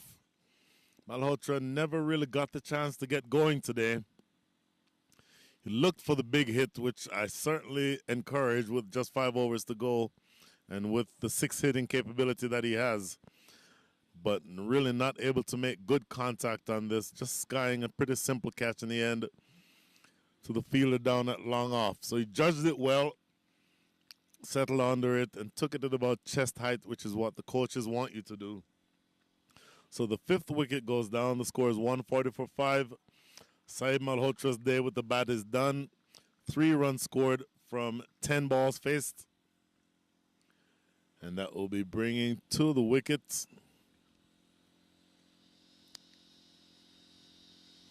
Ali Sheikh.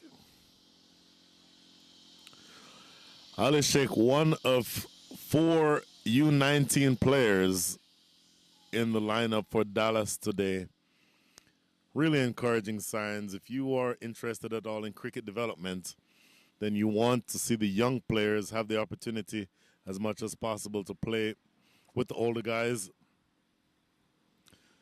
Ali Sheikh, tremendous young all-rounder, and has done a really good job so far this year for the Dallas Mustangs.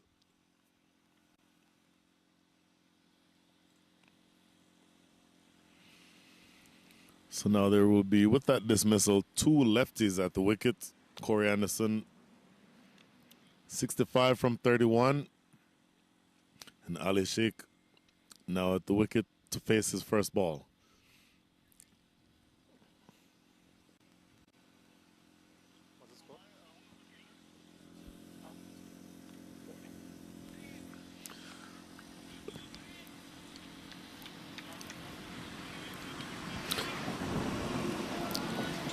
So for Ali Sheikh, fielders are at deep fine leg and wide third man. Those are the fielders outside the circle. In addition, there's a sweeper on the offside, there's a deep mid wicket, and there is a long on. Everyone else inside the circle. And Farhan Ali continues to Ali Sheikh, who walks at him. Interesting. First delivery that he faces, so looking to get off the mark aggressively is Ali Sheikh, and he does. Knocks it down the ground for a single. And that brings Corey Anderson back on strike. It'll be interesting to see whether Corey Anderson changes his approach. I don't know that he will, to be honest. I think he'll just continue along the same vein. Here's Ali. That's a good ball. Defended to backward point for no run.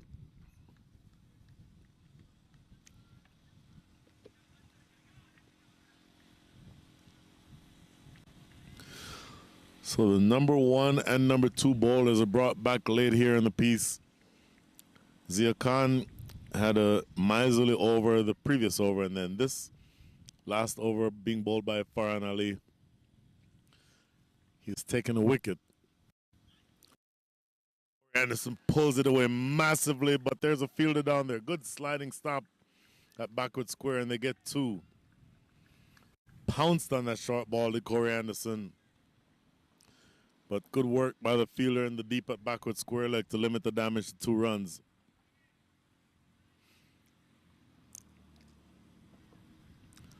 So just now 2 balls remaining here in the 16th over.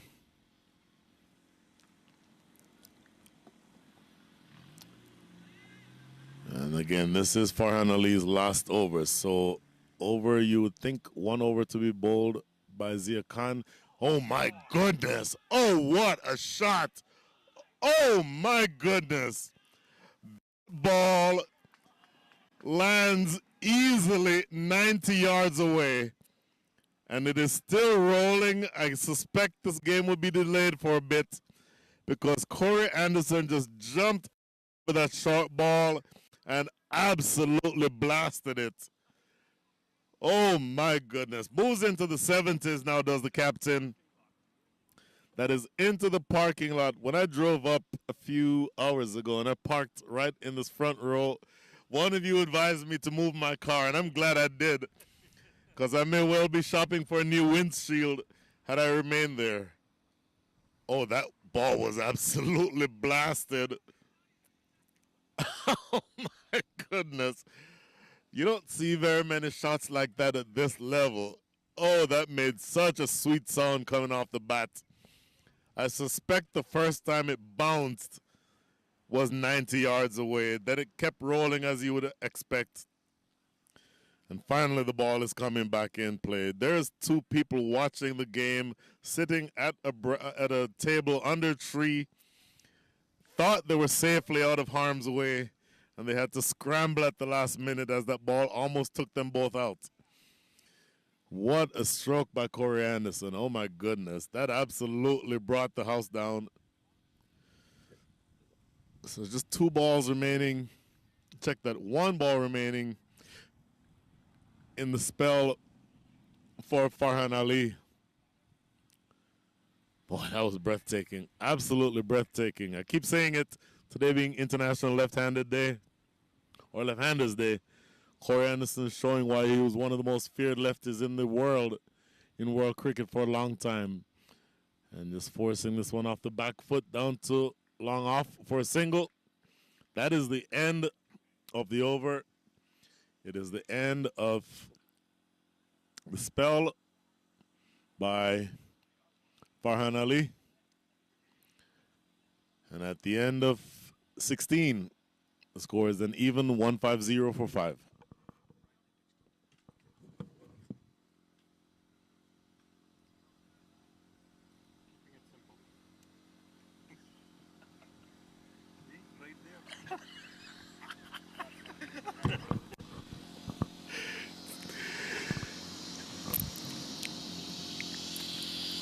Back here at the McKinney Cricket Ground, I've just been advised that the logo that is on the shirt that I'm wearing is courtesy of Fields Manager. Fields Manager is the official sponsor of the Dallas Mustangs.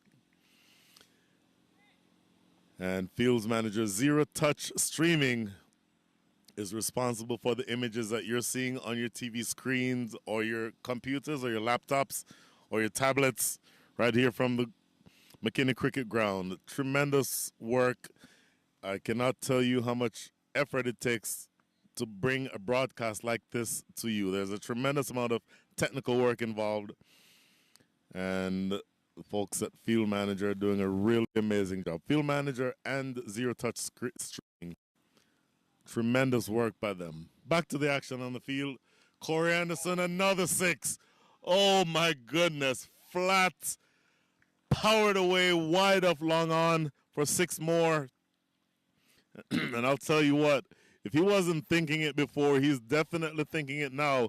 Corey Anderson has the opportunity to go on and score 100 here. He's up to 80. 80 from 36 balls faced, which is just incredible ball striking. He still has another 3 overs and 5 balls to be able to get there. If he continues at this pace, he'll do it in the next 10 or so balls. Oh, miss hit, but he'll get away with it. Oh, my goodness. Thick outside edge. The ball going down to the sweeper on the offside. Easily, had that been near fielder, he would have been caught. But they say fortune favors the brave, and that thick outside edge for Anderson landed in no man's land, and he actually gets away with a single. That brings Ali Sheikh back on strike. He's only faced one ball so far. And he has a single to his name. Oh, that's well played. Stroked into the outfield. Possibly a 2? No. Think about it and just limit the damage to 1. It's a good-looking stroke by Ali Sheikh. Just punching it proper cricket style. High front elbow. And getting it into the outfield. Just settling for 1, though. Corey Anderson would have been the fielder or the runner running back to the danger end. So he correctly says no. He gets to keep strike. Oh, he misses out here. That was a full toss. That was knee height. He could have, probably should have done more with that. You can see the reaction from his body language. Tells you that he knows he missed out on a scoring opportunity there. Still gets a single, though. And so 2 balls remaining here in the 17th. 9 runs already on the board from this over. And this is stroked through the covers. It's going to be probably 2, I would think, if they run hard. Yep, here they come. Coming back. Easy 2. So Ali Sheikh not taking a back seat to Corey Anderson. He's now faced 3 balls and he's up to 4 runs. So he's striking it at a rate of 133. Corey Anderson is striking it at a rate of 270 or 216. Oh, just looking to power that away, Ali Sheikh. Not timing it properly. And just getting a single down to cow corner. So 12 runs coming from the over. At the end of 17, the score is 162 for 5.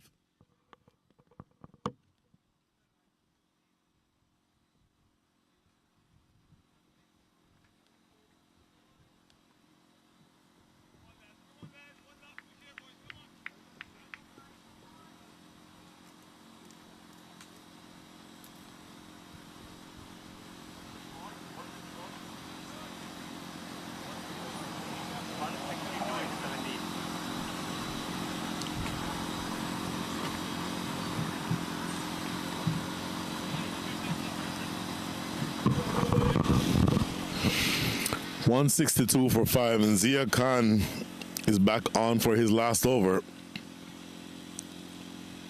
So Zia Khan, the opening bowler, is bowling over number 17. Check that, bowling over number 18, my apologies.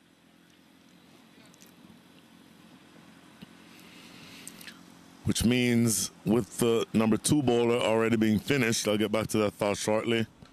That's well bowled and defended into the covers. Quick single taken. So the number 1 bowler, excuse me, Zia Khan, is now into his last over. The number 2 bowler, Farhan Ali, has already been finished.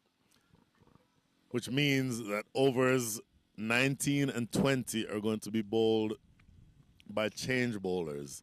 Usually you will see the captain hold back his premier strike bowlers to bowl the 19th and 20th.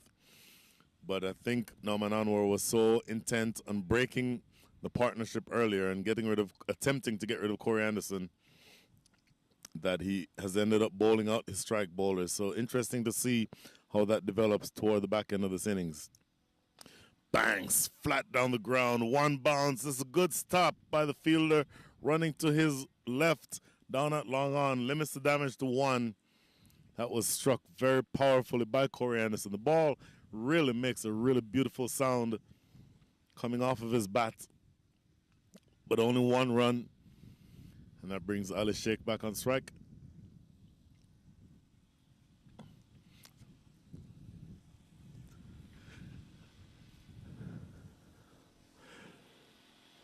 What's up, man?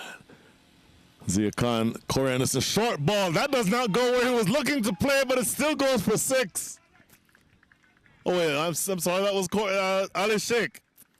Thought he was for a second looking to pull that. He actually cut that away, flying away over short, wide third man for 6. That is a heck of a shot. My goodness. It's a tremendous, tremendous stroke. While flying away, had plenty on it, and more than hit well enough to clear the fence at wide third man.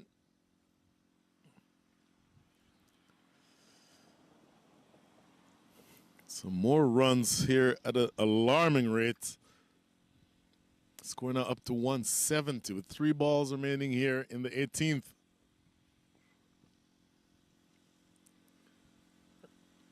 Looking to go down the leg side, missing out on an appeal for LBW, but not out, says umpire Samir Bandekar. Wow, that was...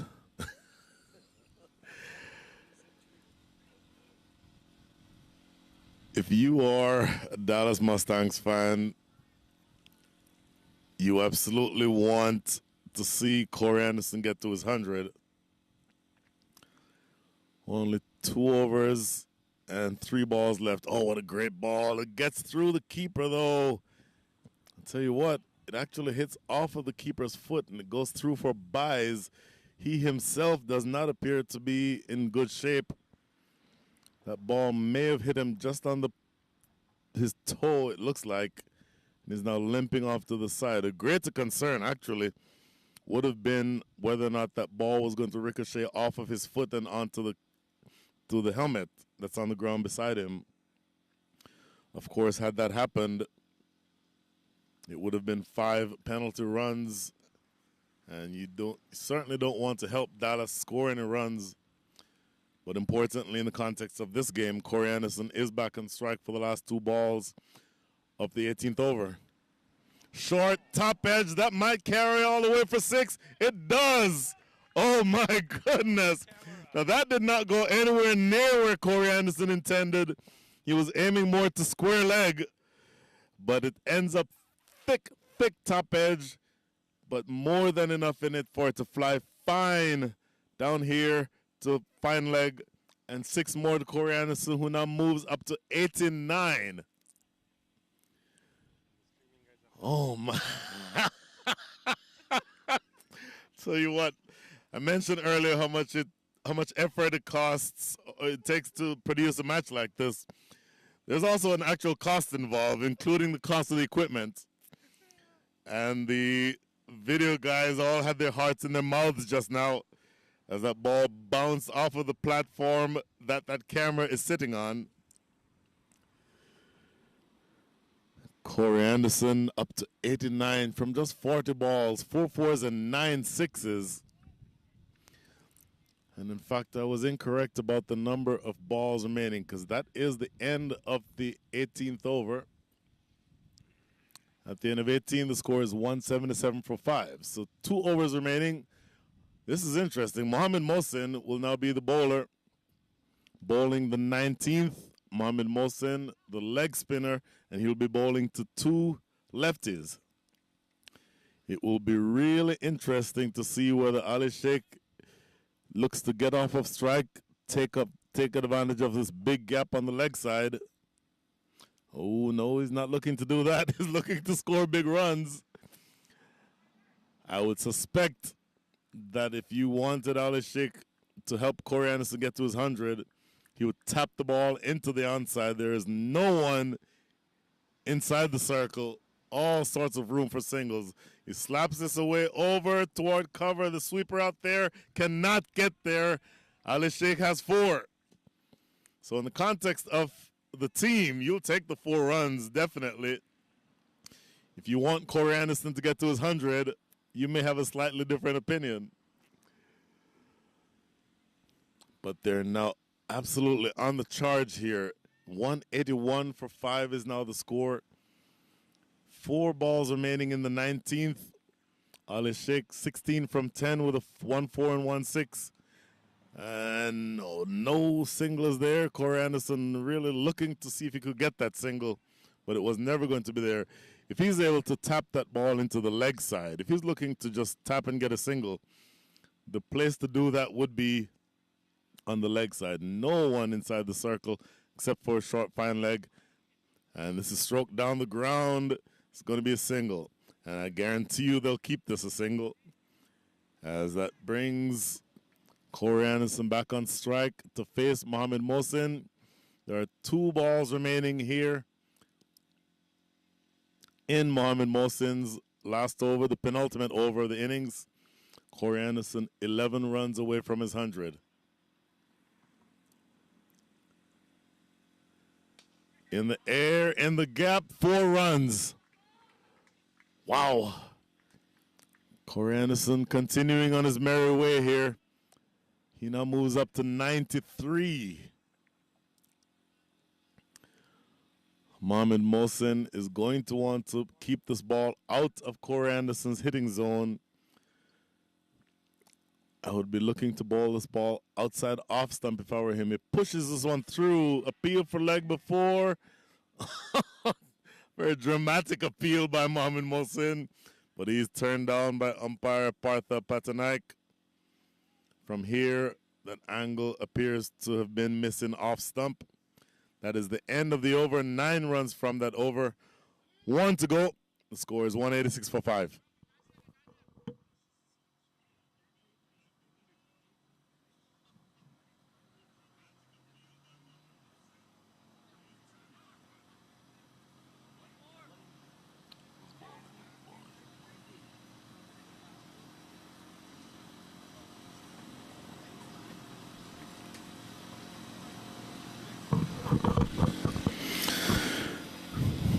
Nineteen overs bowled, 186 for 5 is the score. 1 over remaining. Ali Sheikh is on strike. A bit of an interruption again. There's a bit of a huddle. And not exactly sure. Oh, it looks like Tirth Patel will be asked to bowl this last over. Nope, take that back. We'll confirm who this bowler is shortly, but whoever it is, he's going to be bowling to Ali Sheikh, 17 from 12. More importantly, the batter at the opposite end, at the non-striker's end, is Corey Anderson. And he will be looking for all money to get to his 100. He's 2 strokes at minimum away from getting to his 100. He's on 93. So 2 fours gets him there. A 6 and almost any other scoring shot gets him there. I would think that if you are Ali Sheikh, you'd be looking for a single.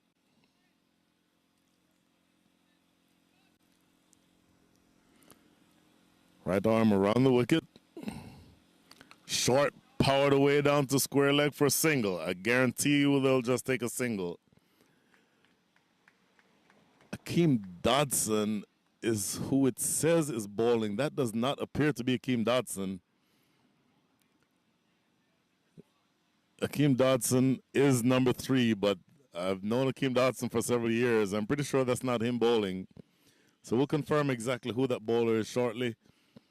But whoever he is being asked to prevent a former international cricketer from getting to his 100. Again, Corey Anderson, 131 runs from 47 balls against the West Indies a few years ago. And he's now facing this bowler. Slow delivery, slap straight. He'll just get 1. Interesting. So that brings Corey Anderson to 94, but importantly, takes him off of strike. So 4 balls remaining in the over. I will definitely think that Ali Sheikh will be looking for a single here.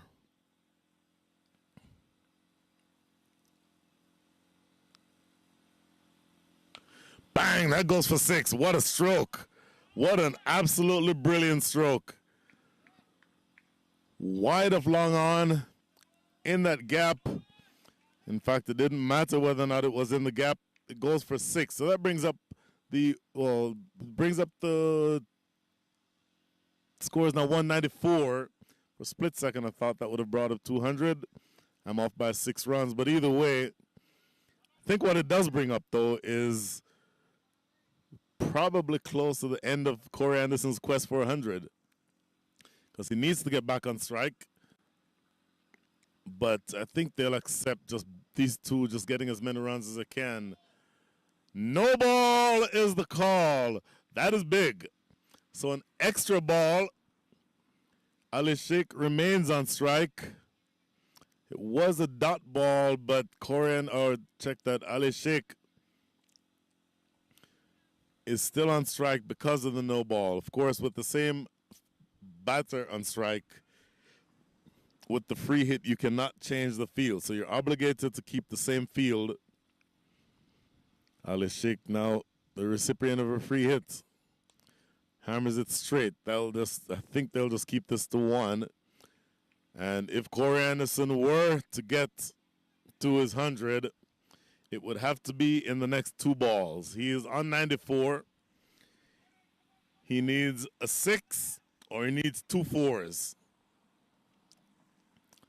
Knowing Corey Anderson, Corey Anderson will be looking, I would think, for a 6 here.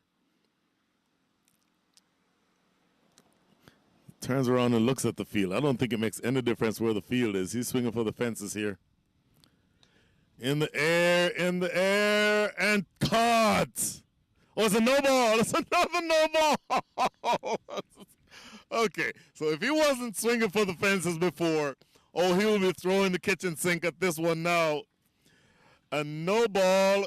So Corey Anderson, instead of walking back to the pavilion, gets to stay there and gets to face a free hit. Wow. Good bowling overall by this youngster, but 2 no balls here have been very critical. Here's a free hit to Corey Anderson. Slower delivery. And Corey Anderson stays right where he is. Did not make the contact he wanted to. And so that means that there is 1 ball remaining.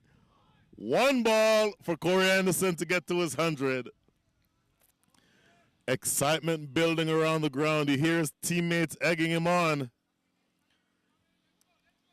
1 ball. He absolutely refused the single because he has one thing on his mind here, is to get to his 100. The score is 197. Can Corey Anderson do it? Here's the delivery. In the air. Did he get it? No, did not get it. And he is taken at long on. So an anticlimactic end both to the innings and to Corey Anderson stay at the crease. But he did plenty of damage while he was there. 94 from 46 balls faced. This is a brilliant innings by the captain. And a challenging score on the board by the Dallas Mustangs. 197 for 5. Quick look at the scorecard. Sujith Gowda, 42 from 27. Corey Anderson, 94 from 46 with 5 4s and 9 6s. Ali Sheikh with an important contribution towards the end, 25 from 16 with 1 4 and 2 6s. Brilliant ball striking by the captain. I don't think he'll care very much that he did not get to his 100 because batting first, they've put an imposing total of 197 on the board. So a short break, maybe 15 minutes or so. We'll be back with the chase very shortly. For the meantime, this is Brian Walters signing off for the moment from the McKinney Cricket Grounds in McKinney, Texas. We'll be right back.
Welcome back to the McKinney Cricket Ground in McKinney, Texas. The Michigan Cricket Stars, after having won the toss, decided to ask the Dallas Mustangs to bat. At the toss, they wanted to keep the Dallas Mustangs to somewhere around 150, 160. That did not exactly work, as Captain Corey Anderson blasted the bowling for 94 runs from 46 balls faced, with 5 fours and 9 sixes. And now the Michigan Cricket Stars are going to be asked to overhaul this total.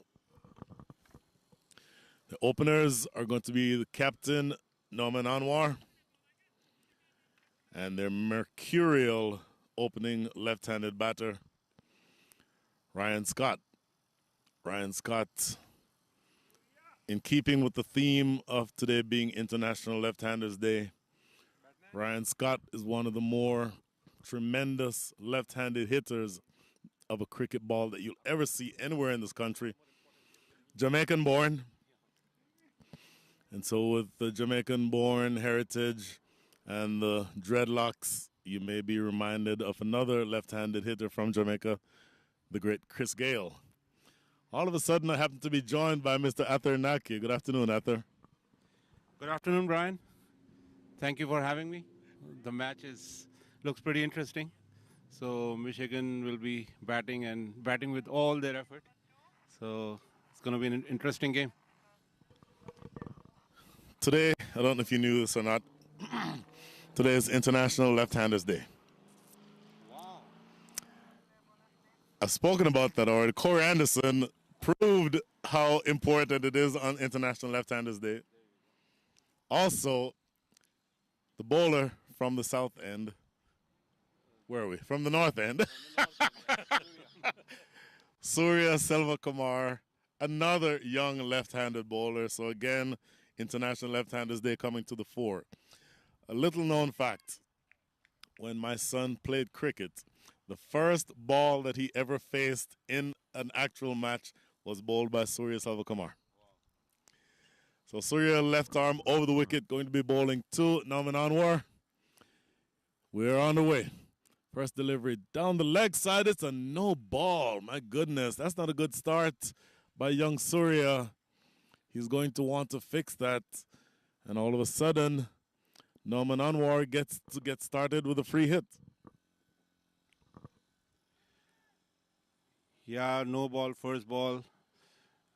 Let's see how Surya comes back. He's a young prospect, so he should be thinking from a dot ball perspective. Here's a free hit delivery. Powered away in the deep. That is the first 6. So young Surya not having the start that he wants here, just from that left arm over angle. And as a former left-handed fast bowler, I could tell you this. The angle that you want is going across the bowler, across the batter, going toward off stump, maybe on a 4th stump line. And that's when that angle creates the opportunity to get catches behind the wicket. But from over the wicket as a left-hander, if you're bowling at the batter's stumps, there's no chance of getting a wicket. He can't be out LBW because the ball is pitching outside leg, and it essentially presents the opportunity for a free hit. So he'll need to aim a little bit more toward off stump. Otherwise, he could really be in trouble. So here he is again. That's a slightly better line. I'd still like to see it a little bit more outside off stump, though. Correct, yeah, he has to make sure that he's on the, because Norman Anwar is a very good batsman. He can pick up the length very quickly. And he's one of the main batsmen for Michigan Superstars. So it's going to be an interesting battle. So you'd expect that the young fast bowler would take a couple of deliveries to find his right line. Let's hope he finds it here. Pulled away into the deep, lands just in front of that fielder who was there for that exact shot. So a good example of bowling to his field. Now, the line that he has been bowling so far, that has been too straight to the right-hander, will actually be a good line to Ryan Scott. So he wants it to be about on that off-stump line. But what he needs to do with Ryan Scott is not bowl it too full, because you and I will have catching practice right here. Yeah, being a left-hander's day, which left-hander do you favor? With all left-handers around. And it's a coincidence that I'm a left-hander too. And my son Ali Sheikh is a left-hander too. So, so I think since it's a left-hander day, we can't go against any lefties. So I'm favoring right now the left-handed bowler, because that was my main role when I played. I want this ball to be just short of driving length, and I want it to be on the fourth stump line. Otherwise, you present scoring opportunities. Ryan Scott is a tremendous hitter of the cricket ball. You need to keep it out of his zone. Here's the first ball. That's a little too straight, worked behind the square. That's the line, or the length rather, that I'd prefer to see him bowl. Just out of the hitting zone. The line, hopefully, he will fix in time, but it's important for him to find the right length. But that's a good start based on the result to Ryan Scott. Ryan Scott off the mark now, and Noman Anwar back on strike. This will be testing for the young fast bowler, because he's bowling to left-hand, right-hand combination, and that's never easy. Yeah, both Ryan Scott and Noman are very experienced campaigners. They know the... Oh, inside edge, looking to go big. See, again, the length is just a touch too full for me. It's just in that hitting zone. He's really lucky that he got away there without much damage. And it was an inside edge, but had contact been made with that, there's acres of space out on the leg side that would have gone. So just a slight bit of an adjustment needed by young Surya, just needing to get that ball a little bit over towards the off-stump line, and a little bit short of that driving length. Here he is again. In the air, just landing short of William Luddick. How do you think William Luddick will do in this lineup towards the back end of the season? Yeah, it's the first game for William Luddick, so he's a experienced campaigner, so he won't take much of a time to get settled. But first game, you always give some time for a player to settle down. And once he is in the groove, then we know what he can do. So, yeah, wish him all the best for the future. So first over is up. The score is 9 without loss. We'll be right back.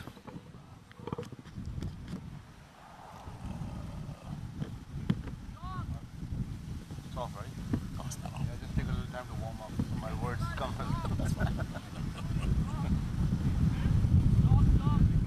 Especially when you're emotionally involved, the words stay inside.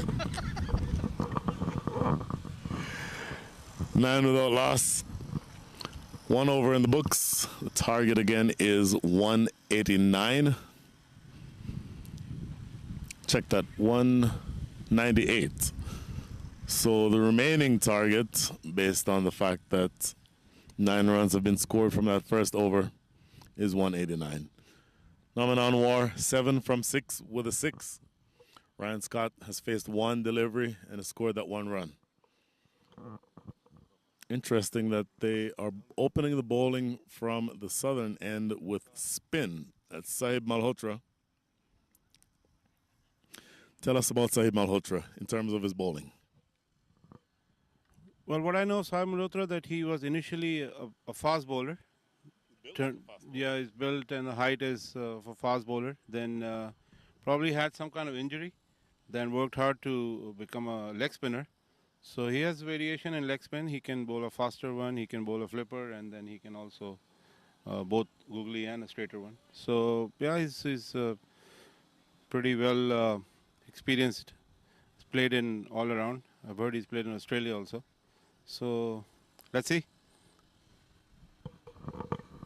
Interesting, because when you bring the spinner on during the power play overs, and of course we're just 1 over into this inning, so there's another 5 overs of power play left. What you're saying is that the spinner has the control to be able to locate the ball exactly where he wants it, because if he's a leg spinner bowling to Ryan Scott, that is asking for all kinds of trouble if you get the line or the length wrong. He's now bowling around the wicket to Ryan Scott. There's 1 fielder in the deep. I think that's interesting. 1 fielder at deep mid-wicket. And, oh, check that. There's also a fielder at halfway between long on and And Cow Corner looking to whip this around the corner. In fact, he's acting like he's bowling spin, but that first delivery was medium pace. It was nothing spinning about that delivery.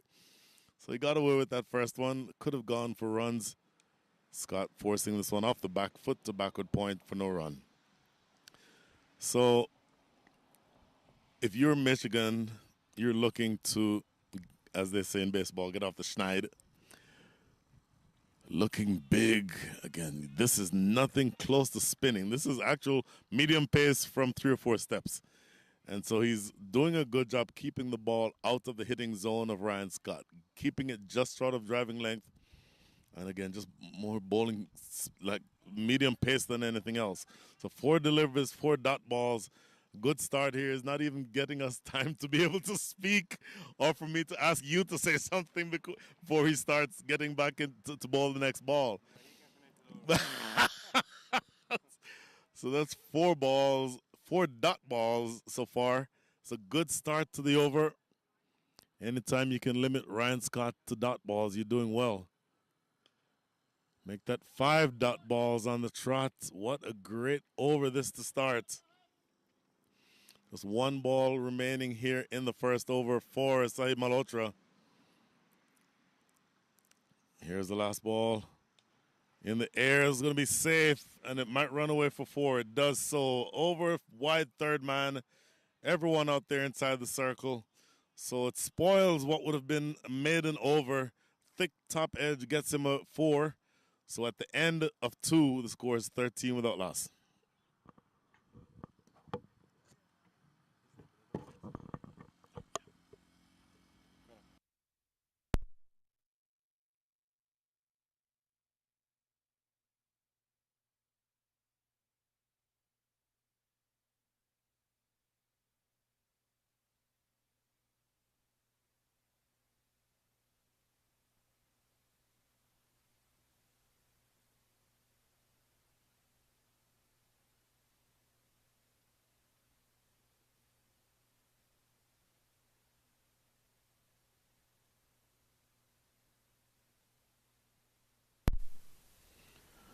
So 13 without loss.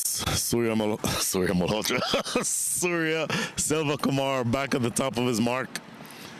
Looking, I think, to find the right line. I'd love to see that ball outside off stump. Left arm over the wicket. Again, too straight, and it gets punished. Absolutely punished. It's going to be 6. And young Surya, I think, is going to have to do a little bit of thinking here. Because if he's going to be too straight, the batters are chasing a pretty high total. So they're going to be going after everything. Make them hit your good balls. You have to make them hit your good balls. What is your sense of what he needs to do? I know what I would think from a left-handed fast bowler standpoint. What's your sense of what Surya needs to do?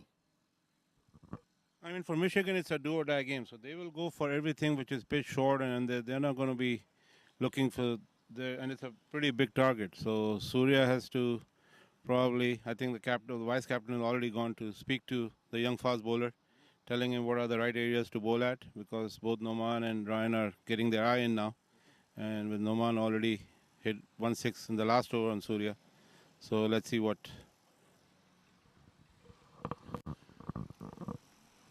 That is a better line, and I think it got him a wicket. Absolutely brilliant. That is the line that Surya Selvakumar needs to bowl. The first ball that he gets well and truly outside off stump with that left arm over, and it gets him a wicket. Absolute brilliance from the youngster. And Noman Anwar, after a really threatening start, has to depart. He goes for 13 from 7 balls faced. Check that, 8 balls faced. His day with the bat is done, and Surya Kumar strikes the first blow. You're lefty getting a righty, so being a left-hander's day, the left-hander had the last laugh in the end. And our colleague here, Brian, is happy because another left-hander has prevailed. So let's see how much we support Ryan when he scored being a lefty. So another hard hitter, and once he gets going, he can take the game away from the opposition. Oh, they say blood is thicker than water. Ryan is a Jamaican. So Once the Jamaican starts doing what Jamaicans do, I'll be happy. But in all seriousness, I think a really important part of the development of any young cricketer is seeing what works and what doesn't work. And so this will emphasize to him, I absolutely love the angle, left arm over the wicket. But for that angle to work, the ball has to be outside the line of off stump.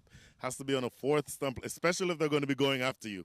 Has to be on that fourth stump line, maybe even that fifth stump line, getting it outside off. Make the batter try to hit you from out there. And the first ball that he got out there is the one that got popped up for a catch. So that's, again, a good lesson for young Surya.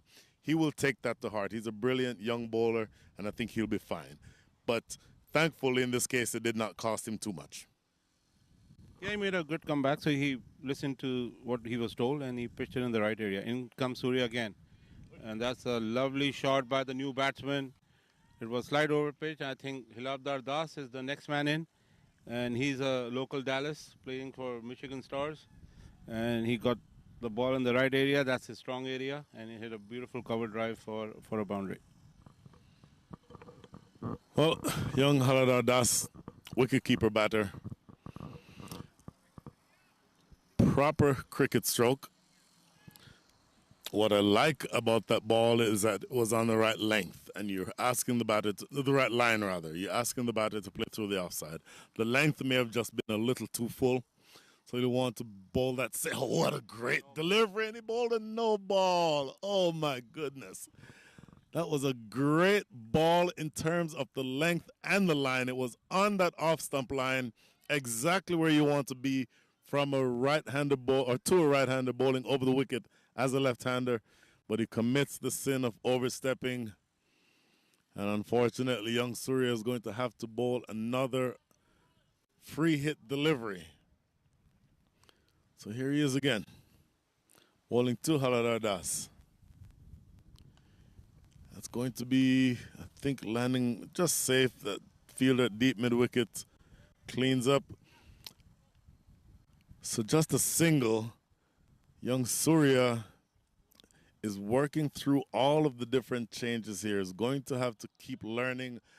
Think of this as on-the-job training. And I think he's doing a good job so far, just making sure that if he makes a mistake, he doesn't repeat the same mistake.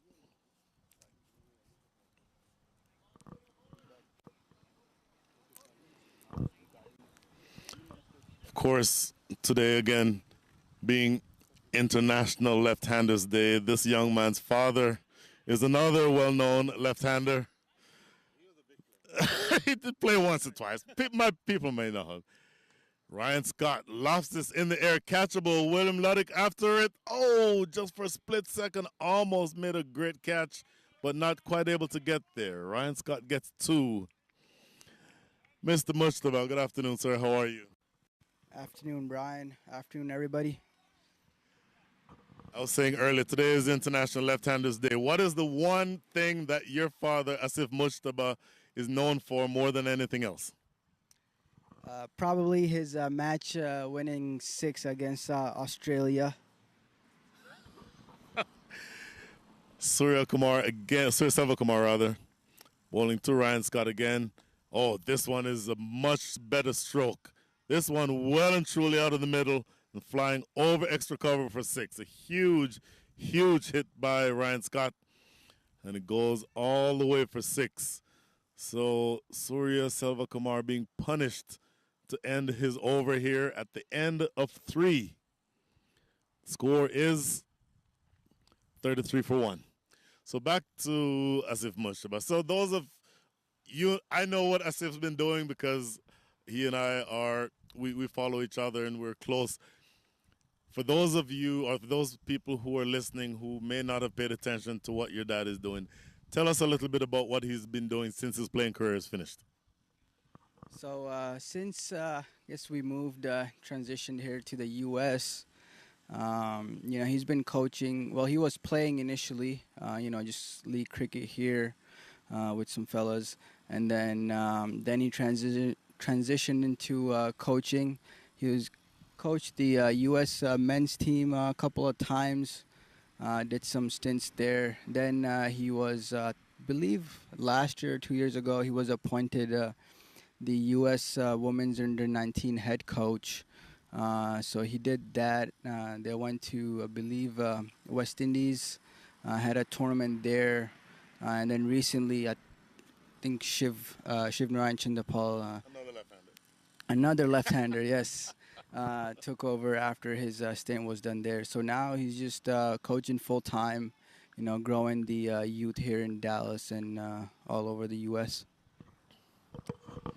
Such an important part of the puzzle as Sahib Malhotra continues bowling a really thick outside edge that's going to run away for 4. He's bowling from a spinner's runner, but he's actually bowling medium pace.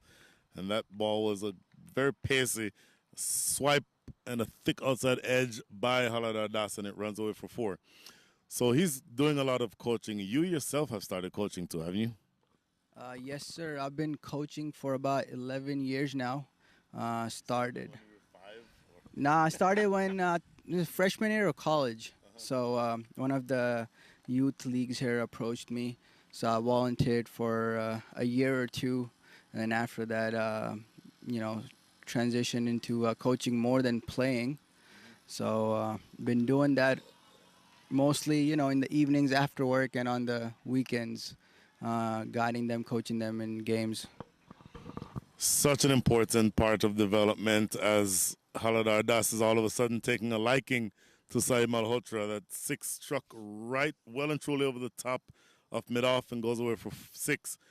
So how important is it to the development of a young cricketer that you have in your own blood, in your own lineage, a former international player?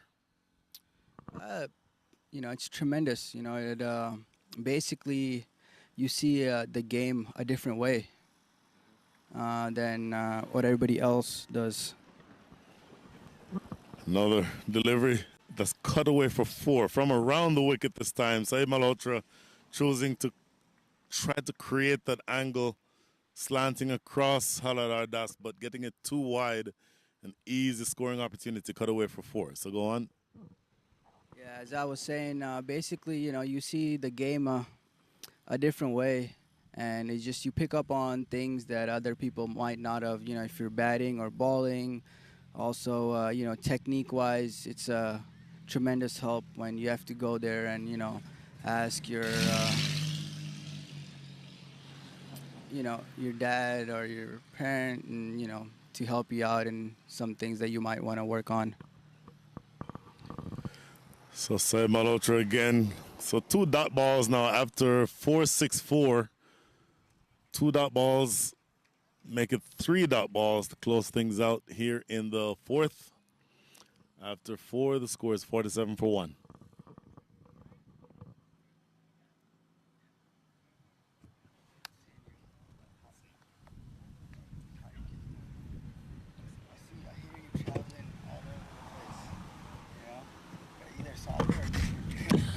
Always. Every weekend I'm somewhere for some reason. Sometimes both. That's good. Yes. You still in Austin? Yeah. So yeah, Houston and Austin have All right, man. you've seen a lot more cricket than I have this year. I used to watch on YouTube. I want whatever.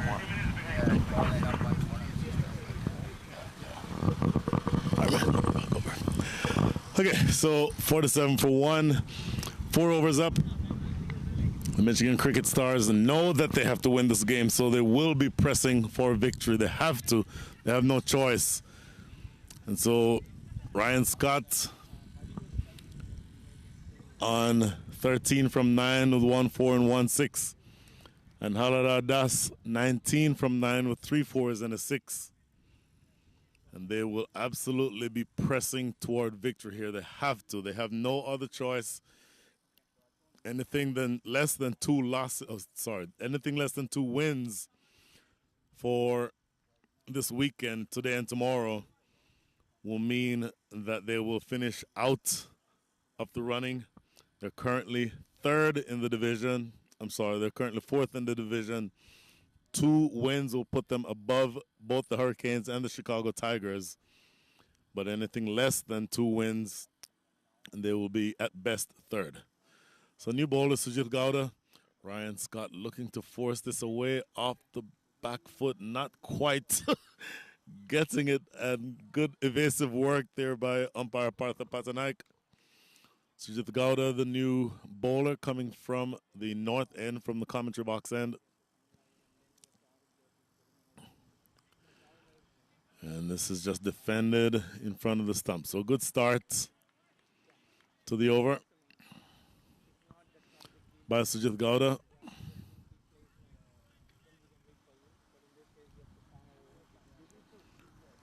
Bowling around the wicket between the umpire and the stumps. Oh, what a shot. That is a brilliant stroke by Ryan Scott. Such a brilliant stroke. Just an extra cover drive, a proper extra cover drive, but he lofted it, and it goes all the way for 6. Absolutely brilliant stroke. Nothing at all wrong with that shot. And sails away over the top of extra cover for 6. No one out there. Again, we're still inside the power play, so the fielders outside of the ropes are at long off and cow corner. But whether or not there was a fielder at extra cover would not have made a difference. That ball was struck beautifully. And that brings up the 50, by the way. Good start here for the Michigan Cricket Stars. They're going to be, hopefully for their perspective, looking to push on. In the air, how much of this did he get? He got all of it. That's 6 more. Sujit Gowda dropping just a little too short. You have to get that ball fuller than that. And Ryan Scott going back onto the back foot and pulling it wide up that fielder. In fact, there's nobody out there. In either case, it was going to be runs. But he hit it well enough that whether or not there was a fielder there, it would have gone for 6 either way. So consecutive 6s here by Ryan Scott. He's looking really dangerous. Again, they need to get to 198, which means at this stage they're scoring at the rate of 12.64 and over. They're only needing from here 9 and over. Ooh, this is swept behind square. Yes, no, quick run. And they take that single. So the required rate, again, with that single, the required rate is now 9.1. They're actually scoring at a rate of 12.4. So this is going, in terms of the rate at which they're scoring, exactly the way they want it to go. And it's important enough for them to know that they just don't need to lose any wickets. Well, even if they do lose wickets, they need to continue along that same path in terms of the run rate.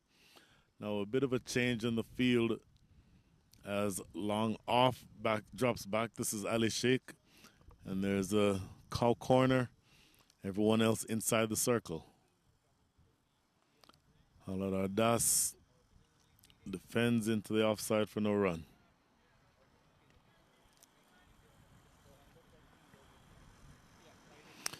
And that is the end of the over. A good, productive over for the Michigan Cricket Stars. At the end of 5, the score is 60-1.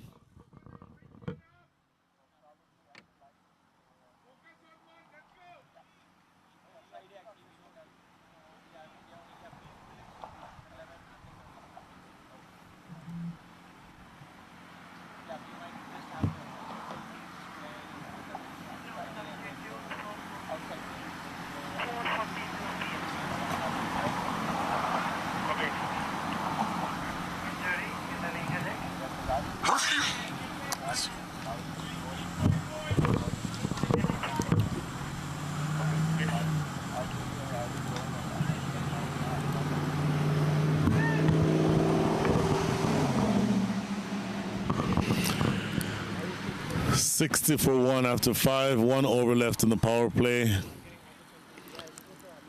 The bowler coming from the south end appears to be Ali Sheikh. Ali Sheikh, the tremendous left arm spinner.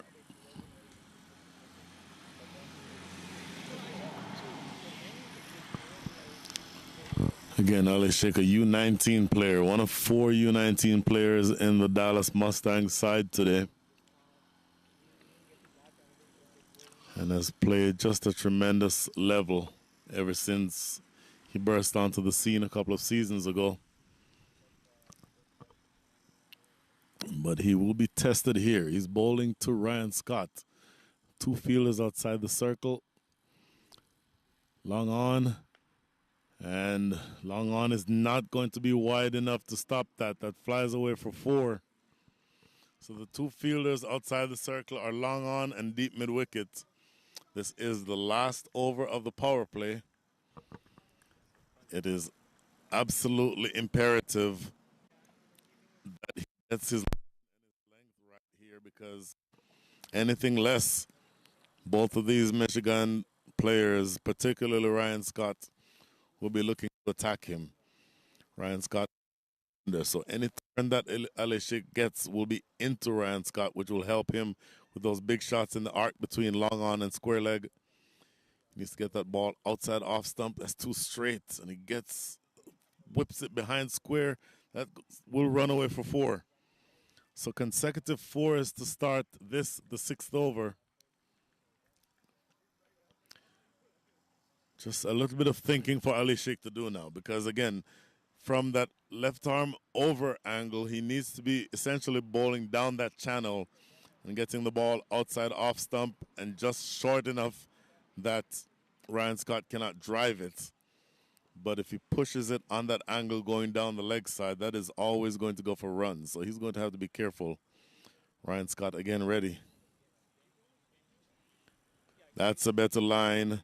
Oh, awkward bounce, and it bounces over that fielder at short extra cover. They come back for 2, and they get there pretty easily. So 10 runs from the first 3 balls of the 6th over. After 3 more deliveries, the Dallas Mustangs will be able to be a lot more defensive with their field settings outside of the power play. But these 3 balls are really important for Ali Sheikh. Swept away powerfully. That's going to be 4. Just down on one knee was Ryan Scott, and powering it away wide of that fielder, deep mid wicket for 4 more. So very expensive start to the spell for Ali Sheikh. 14 runs coming from this over so far, and only 2 balls remaining.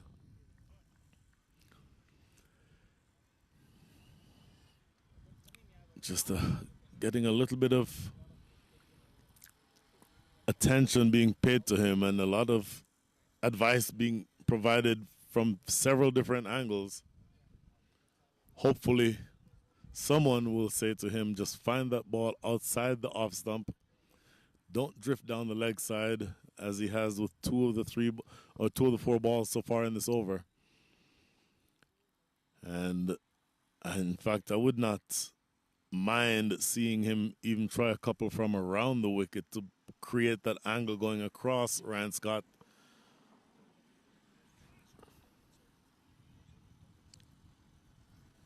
Oh. Here's Ali Sheikh again. Better delivery, defended in front of the stumps for no run. 6.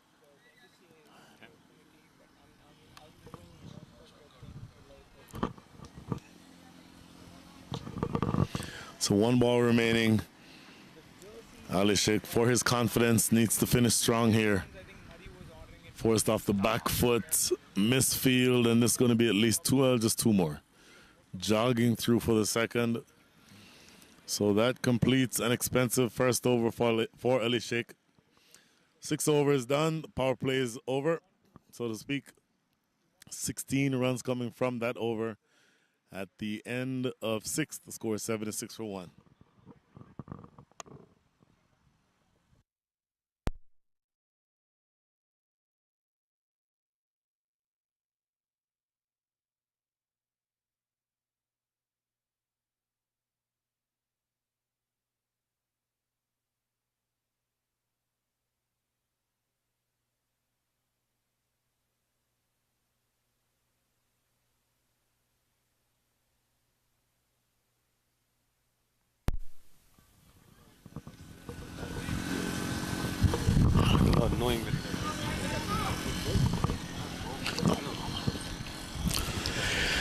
So the power play is done. The score is 76-1. Abhimanyu Paswal will be the bowler coming from the north end. Obviously outside of the power play, so field settings can be much more defensive, and I think that will be an advantage to the Dallas side.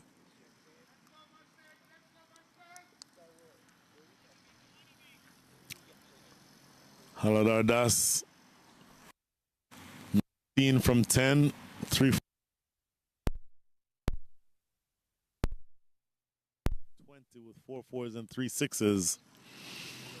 So once again, the power of International Left-Handers Day being good to all of the southpaws, all of the lefties in the game today.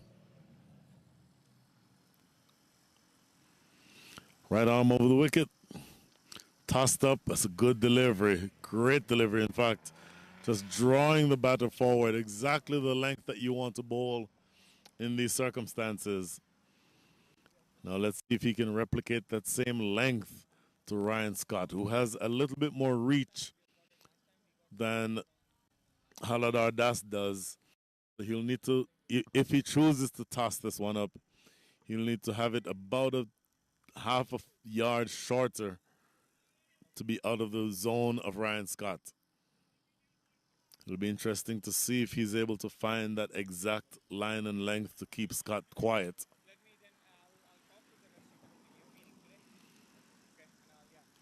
Right arm tossed up. Scott hammers this deep over mid-wicket for 6.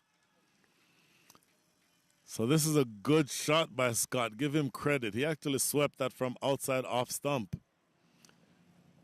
And just a little bit of thinking to do here for Abhimanyu Paswal. Needs to find that line and that length that will prevent Ryan Scott from either hitting that sweep, which he apparently loves, or driving the ball through either the offside or the leg side. Just need to find a way to just keep it out of the hitting zone. So a 6 and a 4, or I'm sorry, 4 by Ryan Scott. Down the wicket, and unfortunately this is going to be more catching practice in the deep. And by catching practice, I meant for one of us, because that ball sails well over the top for 6 more, and Ryan Scott is up to 50. Ryan Scott has started off on fire. He's now up to 54 from 22 balls faced, and you get the sense that he is up for the challenge.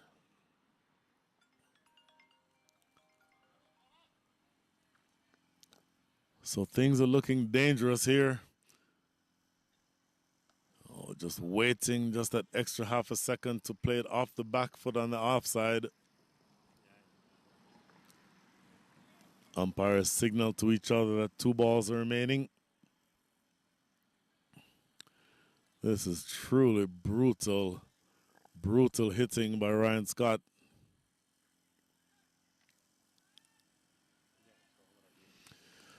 .90. The score is now up to 90. Paswal, a little flatter, and it's knocked over the top, but there's coverage out there in the deep. Just a single. Ryan Scott's 50, coming off of 23 balls. Make that 22 balls. 4 fours and 5 sixes. Tremendous ball striking by the Michigander by way of Jamaica. Tossed up in the air. This is catchable, or is it? Not catchable. Lands in no man's land and goes for 4 to boot. So another expensive over. Ryan Scott closes things out in the 7th with a boundary. So the score moves up after a 19-run over to 95 for 1.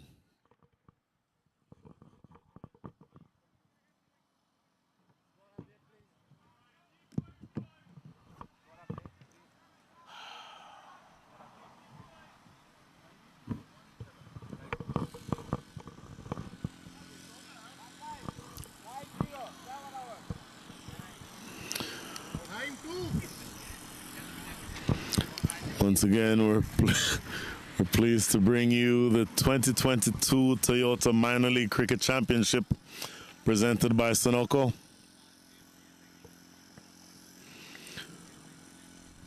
Our presenting sponsor is DAFA News. The Michigan Cricket Stars, with their backs well and truly against the wall, they have to win both games this weekend, and they have started out this chase looking like they mean business. They're now scoring at the rate of 13.57 runs and over, which means from here they only need to score at the rate of 7.9 runs and over. So they absolutely have their work cut out for them. At least they did at the start of the innings. But they have started out here looking like they're well and truly up for the challenge. That ball fielded at short third man, by the way, by Bert Cockley, tremendous strength and conditioning coach who also doubles as a strike bowler for the Dallas Mustangs. Not in the playing 11 today. As I mentioned, nothing is really going to change one way or the other for Dallas, regardless of the result of this match. So not a bad idea to keep your premier fast bowler rested. Quick single taken. Ooh, direct hit. Zing bails flash up. And the runner stays down. He may have gotten hurt on that slide, but importantly for him, he's not out. He's still down, though. Not exactly sure whether he may have hurt himself sliding, Ryan Scott. But full stretch. Full stretch by Scott and not able to prevent the damage. But, well, he prevented the damage in the sense that he's not out, but he may have just maybe jammed his bat into his body at the same time that he hit the ground. So just a couple of steps around. You see him sort of getting a drink of water and hopefully getting himself back together, because you get the sense that if he stays there, this run chase is all but a certainty. But if he gets out, then that opens up a space for the Dallas Mustangs to regain control of this match.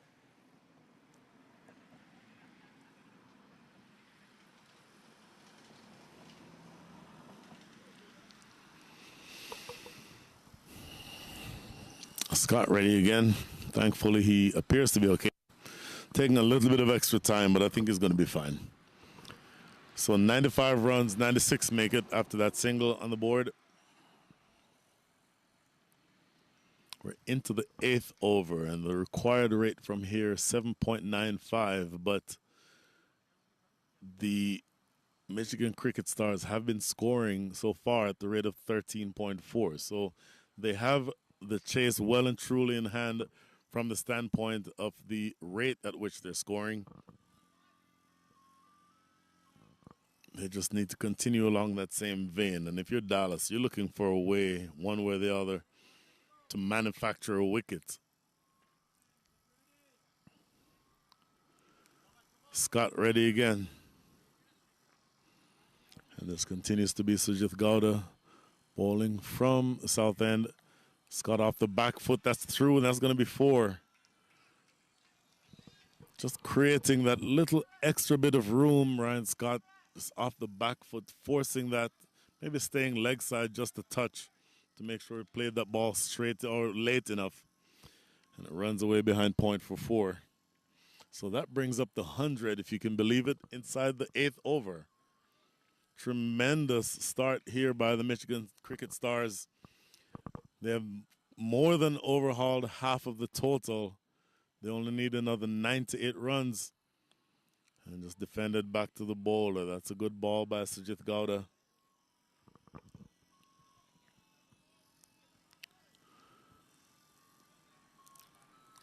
Scott again. Off the back foot, repeats the dosage. That's going to be 4 more. This is not necessarily bad bowling, but this is a really good shot by Ryan Scott. Again, just staying just leg side of the ball, long enough to create that just additional bit of room to force the ball through the offside. So they're now up to 104, just 94 more runs needed, still 9 wickets in hand, and we're still inside the 8th over. In fact, that is the end of the 8th over. So at the end of 8, score is 104 for 1.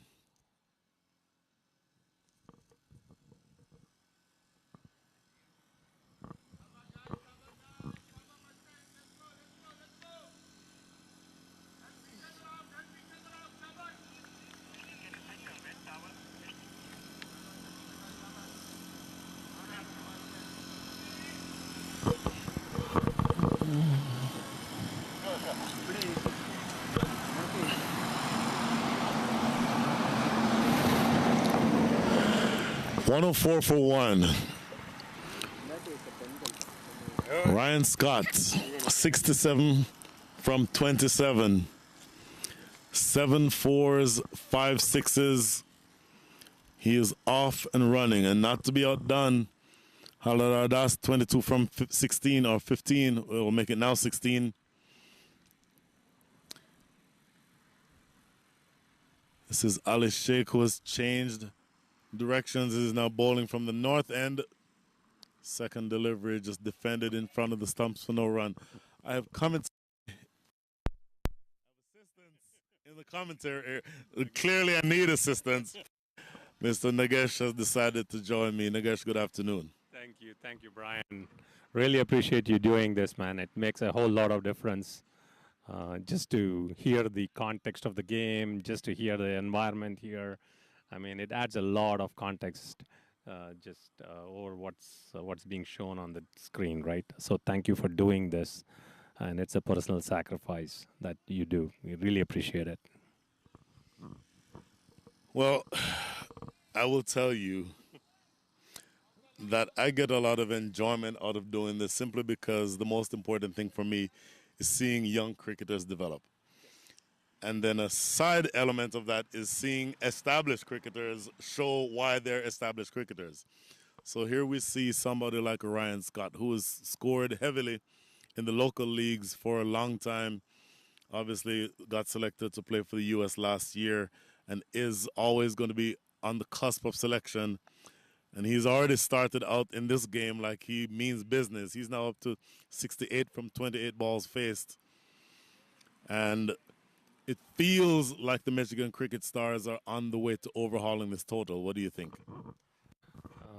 Yes, at this point, I think he's actually playing with a very sane head. I mean, he's not going for it. He's punishing the loose balls.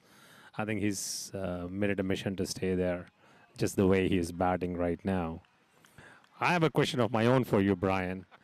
What do you think Dallas should be doing at this stage of the game if they have to change something from what they've done in the last 7, 8, 9 overs, whatever has happened?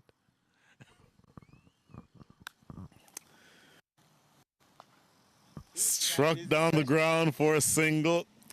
I can tell you that sometimes the answer is as simple as just bowling the right lines and lengths and making them hit your best balls.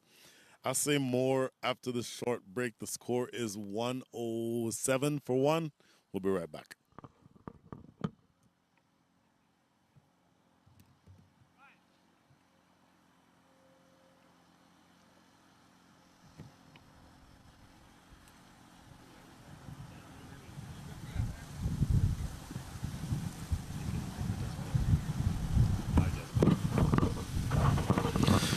$107 for 1 after 9. So I guess sometimes as a bowling side, especially if a team is motivated in the way that the Michigan Cricket Stars are, sometimes you have to accept that a team is going to be successful. And the only thing that you should do as a bowling side is to do your best to make them play your best balls. Make them hit you from outside off stump. Don't give them full tosses. Don't give them anything too straight. Don't give them half volleys. And if you're bowling your best and they're hitting those good balls, sometimes you can say it's just their day. Where you don't do yourself justice is when you're sloppy with the ball. Like, that is a good delivery. I'd like to see more of those. Outside off stump, just short of driving length. That one's maybe a little bit too full to try to cut. But if they hit those balls for 4, then you throw your hands up and say, you know what, points to you at this stage. And again, just build up a few pressure delivers, have a few dot balls, have some of the momentum change. That's the way you do that. But there've been way too many straight deliveries, too straight. There've been way too many hittable balls. This is, again, 3 straight deliveries, all bang on target. If you start building that type of pressure, then that's how you start getting back into the game. Wholeheartedly agree there. I need you to do more than agree with me. Just helped into the leg side for a single. Yeah, so I set the table. I set the table for 30 seconds. I give the mic to you. You say, yes, I agree with you. I need more from you, Nagesh. You'll get more than for me, but the ball was coming, man. I had to see that ball. There was no point in yakking when the guy is on the target the way he's bowling Sujit right now. That said, I think, they are in desperate need of wickets. I don't know how you could change it to a more aggressive way when you have 4. Most of the attack is spin today. There is no pace attack on the ground. So I think the only way they're going to get their wickets is batsmen committing some mistake or some bad shot or a miss hit or something that goes to a fielder. Because right now you got a heavy spin attack on a non-turf pitch. So they got to be bang on target, and hopefully the batsmen commit some mistakes trying to force a bad shot. But right now they're not having to do that. Better. That is the end of 10. The score is 109 for 1. We'll be right back.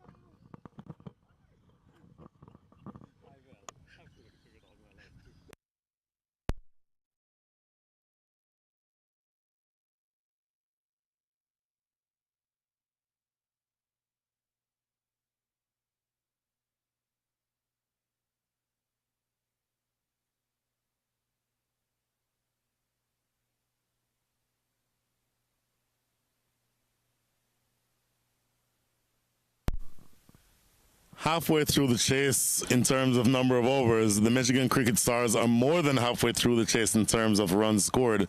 They are at 109 for 1. They only need another 89 runs in 10 overs.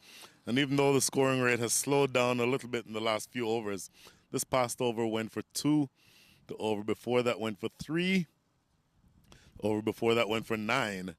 So in the last 3 overs, they've scored a total of 14 runs, but they're still well and truly in control of the run rate. And with 9 wickets in hand, you expect that they should be able to push on from here. So it'll be interesting to see. You mentioned that there's a heavy spin attack today, Nagesh. William Luddick is in the side. William Luddick has not played, let's say, really competitive cricket all year. What are your thoughts about whether or not you want to bring him in and try him for an over or 2?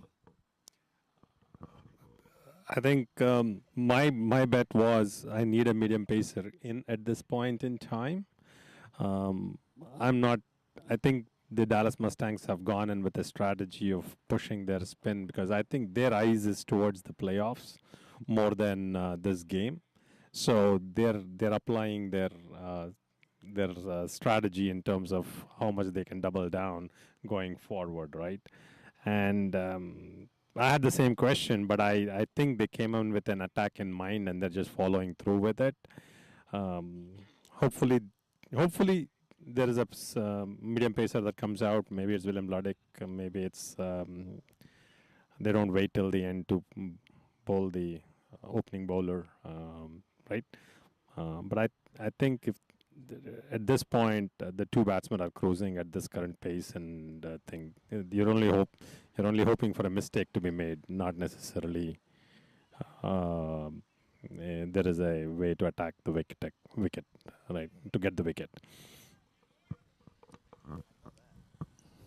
The Dallas Stars, the Dallas Mustangs cannot gain anything at all by winning this match. Fast bowling is a truly difficult, if sexy, it's still difficult. I know that because if I'm on the ground and I need to stand up, it takes about 8 different motions to get me to stand up. So years and years of bowling fast have essentially let me realize how hard fast bowling is. I wouldn't mind if the reason why we're going spin attack, if you're Dallas, as this is quicker delivery, pulled away, maybe, yep, that gets all the way for 4. And it was short. And it was definitely short. But back to what I was saying. If the reason why you're going with a heavy spin attack is to rest Bert Cockley and to rest, maybe give Surya Selva Kumar 1 or 2 overs and then have him not bowl anymore and keep William Luddick in the field without having him bowl. I don't mind that being the objective. Because again, even if you're Dallas and you come back from this position to win this game, you don't gain anything. So I would not mind for those purposes if you just continue going with spin. And of course, we haven't said the name of the one pace bowler who's played in international matches, Corey Anderson. So I wouldn't mind just seeing them bowl spin. Number one, you put the young spinners in at the deep end, so to speak, and you give your fast bowlers a chance to rest. This is high in the air. William Luddick will take this easily. He does not drop anything. He absolutely does not drop anything. That's the mistake that you call for, Nagesh. Exactly. That was the mistake. I think they had to go for a bad ball and a bad hit, and that's what happened right there. Well, you asked me an over ago what would it take to get back into the game. I don't remember the exact question, but just build a few dot balls. Bowl several good balls. That builds pressure, and pressure takes wickets. That's exactly what you just saw. Haladar Das is the man who holds out in the deep. William Luddick, even though he failed with the bat today, does not miss anything in the field. He's an absolutely brilliant fielder. He can catch that ball in his sleep. So the second wicket goes down. The score is 114 for 2 with 1 ball remaining here in the 11th over. The way I see it, Brian, suddenly the last 3-4 overs have put life back into this game. This was going like a freight train towards Michigan, right? So I think now maybe there is a little balance in the air. And we still have Ryan Scott up there, and he is making it a mission today. The discipline at which he's playing is just amazing.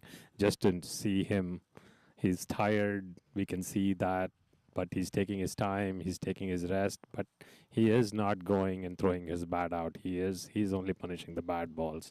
It's really amazing to see that kind of discipline out in the middle today. Well, if you pay attention to what the required rate is versus the actual rate, those two numbers were very far apart a couple overs ago. At one stage, the required rate was 7.92 and the actual rate was over 13. The required rate is now 9.16. The actual run rate is 10.92.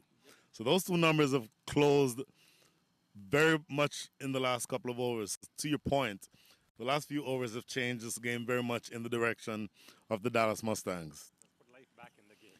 It absolutely has put life back in the game. And those of you who are Dallas fans, your tails are wagging again all of a sudden. As Ryan Scott will now be on strike, facing up to Ali Sheikh. Ali Sheikh so far 2.5 overs and 1 for 24. That one is a wicket he just took with his last ball. Ryan Scott seems, well fielded. Brilliant piece of fielding by Ali Sheikh. Absolutely lovely. You love to see that from the youngster. So 1 ball or the end of the over. The score is 114 for 2. Another 84 runs needed in 9 overs. Buckle up. All of a sudden, this game just got more interesting. We'll be right back.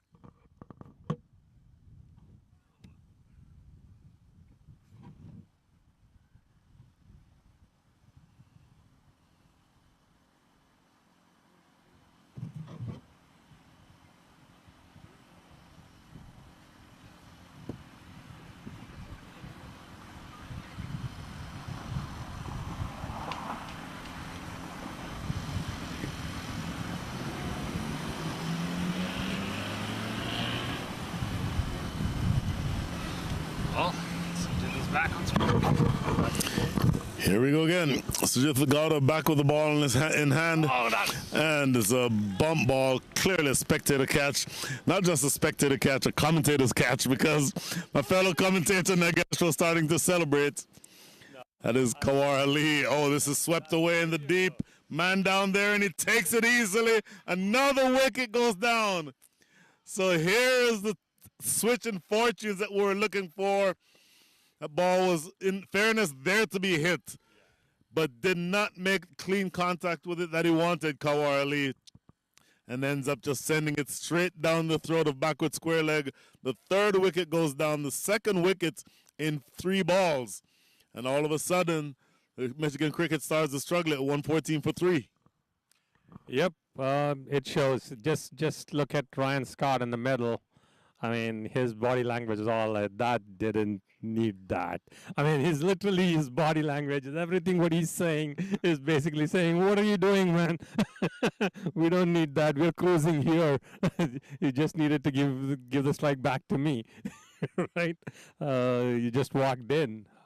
So I think this is another interesting thing, right? I think when batsmen come in, they have to understand the role they're playing. Whether it is supporting role, because until you get to take the charge, I think there's a guy in charge on the field. Put him back on strike until you get to see the ball, right? I mean, this was 2 straight balls. Even the first ball was odd ball bounce, though it was a bump ball. The very next ball was, right down the leg. Could have steered it down the third man, and maybe it would have rolled out of the boundary. There was nobody standing in the third man area. So I'm not even sure why that hit was even needed at this stage of the game for Michigan Stars. To your point, Ryan Scott is 70 from 32. I'd want to put that guy on strike. So if I just came in, the first ball I get, I'd want to just work it into plenty of space out there with the spinners bowling. I'd work the ball into the gap, get a single. And you can score. If you're scoring anything close to run a ball and then give the strike to the guy who is on 70 from 32, that to me feels like a good formula to win the game. But if you're looking to hit everything out of the park from the very first ball you face, or the second ball you face in this case, not going to happen. So now we have a disproportionate number of West Indians in the picture all of a sudden. So Kim Dotson is on strike. Ryan Scott is a non-striker. Dinesh Ramden is a wicketkeeper. So you have Jamaica, you have Trinidad, and Akeem Dotson's born here in the U.S., but his father's from the Caribbean. Swept in the air, lands short. That's not play. There's nobody there. He can see it. Yes, so swept away, pretty straightforward shot. That's the type of delivery that you'd want to see handled in that way. There's acres of space out there for you to score runs. And then you get the man on strike who is on 70 from 32. So it'll be interesting to see how the next few overs develop. As Ryan Scott staying at the wicket has a lot to do with who wins this match, you get the sense. So Sujith Gowda, 3.3 overs. So only 3 balls remaining in his day with the ball. He's taken 1 wicket for 25. 7.1 economy rate. But he would absolutely love to get Ryan Scott here. And you'd have to like his chances as a finger spinner. And he chopped on! Oh, look at that! That may have been the biggest swing in this match. I thought he would want to get him. Maybe Ryan Scott helped him. Looking to pull a ball that I think was too full to pull. Ends up just under-edging it onto that leg stump. He is well and truly upset. His body language is seething with anger as he walks off the field. The 4th wicket is down. The Michigan Cricket Stars are 115 for 4. So right. And I think what's also showing is that when the other end is not scoring and you're starting to see wickets, it starts building pressure on you. And I think in the entire game, that was the first time I saw a wild hit from him. If I go back and rewind this game and watch it, I don't think he was hitting any of those kinds of shots all through till now. But the last 4 overs, the last 2 wickets drops, I think, and this over is almost 5 balls gone with a single run on the board. So I think that the pressure started showing him that he had to, the risky behavior was induced. I think again, this is the hard part of chases too, right? You look like in cruise control, and a few wickets go, and suddenly you're looking, the chases look not daunting because now you don't have the type of batsman at this crease, and uh, it becomes a Hail Mary situation. And I don't think he was there, but I think the pressure of the last few hours got to him. That's well said. Now it feels like things just got a lot easier for the Dallas Mustangs.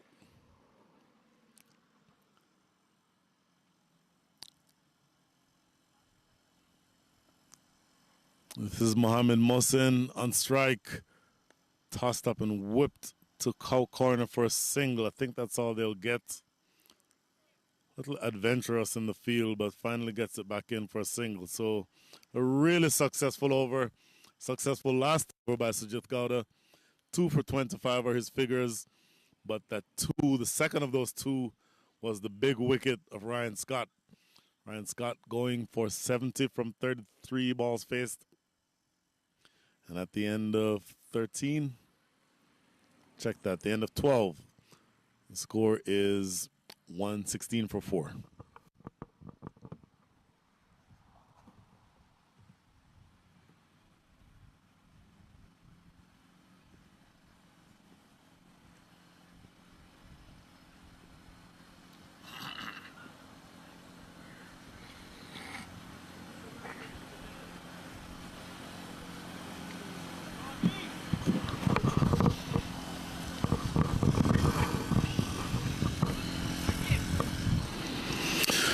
Welcome back to the McKinney Cricket Ground, and once again we're pleased to bring you the 2022 Toyota Minor League Cricket Championship presented by Sunoco. Presenting sponsor is DAFA News.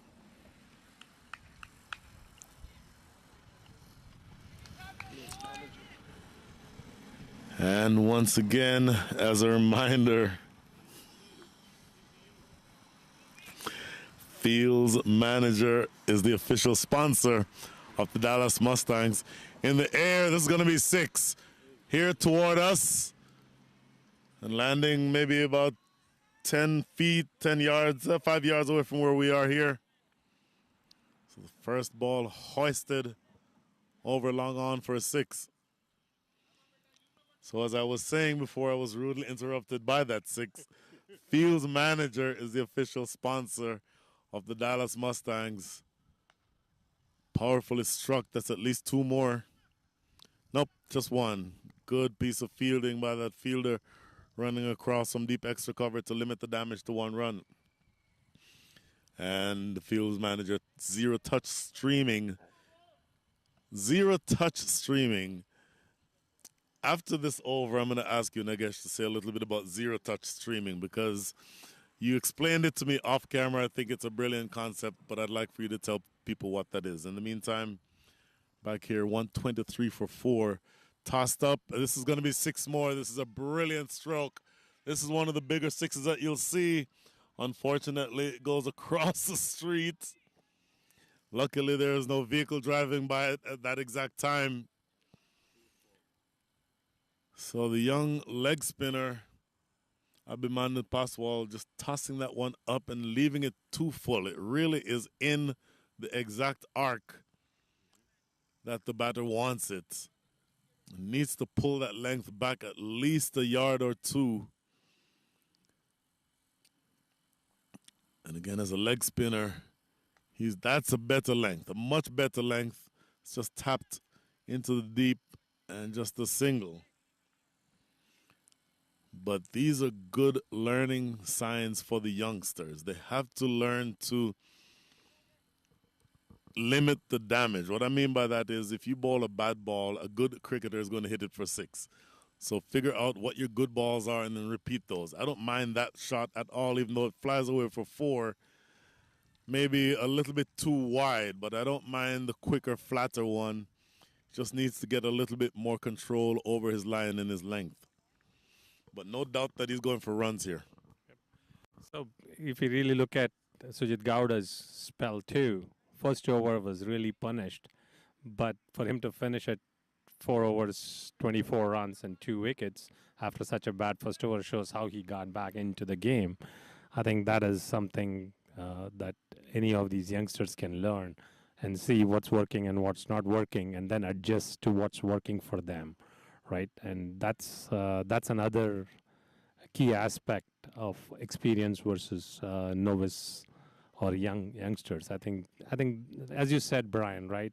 One of the best thing about MILC is that the mix of the young talent to the senior guys, and what better way to learn than just comparing those two spells and seeing what you can do to improve yourself. So that is the end of the 13th over. The score is 135 for 4. So in the quick break between overs, tell us about zero-touch streaming. So one of a concept, right? If you really look at, as you mentioned it earlier, Brian, right? Production of any streaming requires a whole set of on-field cameras, switchers, switching, right? But we're seeing this age of technology where a lot of these touch functions that are on the field today, for example, right? We've started the stream, and we've been sitting with you and making the commentary. There is no camera handler. There is no stream watcher, nothing, right? But at the end, we could do a lot more for the sponsors. I'll come back after this ball. Yeah, so there will come. So what we're trying to do is we're trying to figure out how to use technology to lower the production cost of streaming. A big goal is to get it back that anybody who wants, like what we're seeing, especially with this game, who even when local club games are being streamed, their parents in India are watching. Their parents from friends from different other universities are watching, right? It's not how many people are on the ground, but right now there is about 130 people watching this game just to make it available. And for us to lower the cost of overall making this production thing work is what we are calling zero-touch streaming.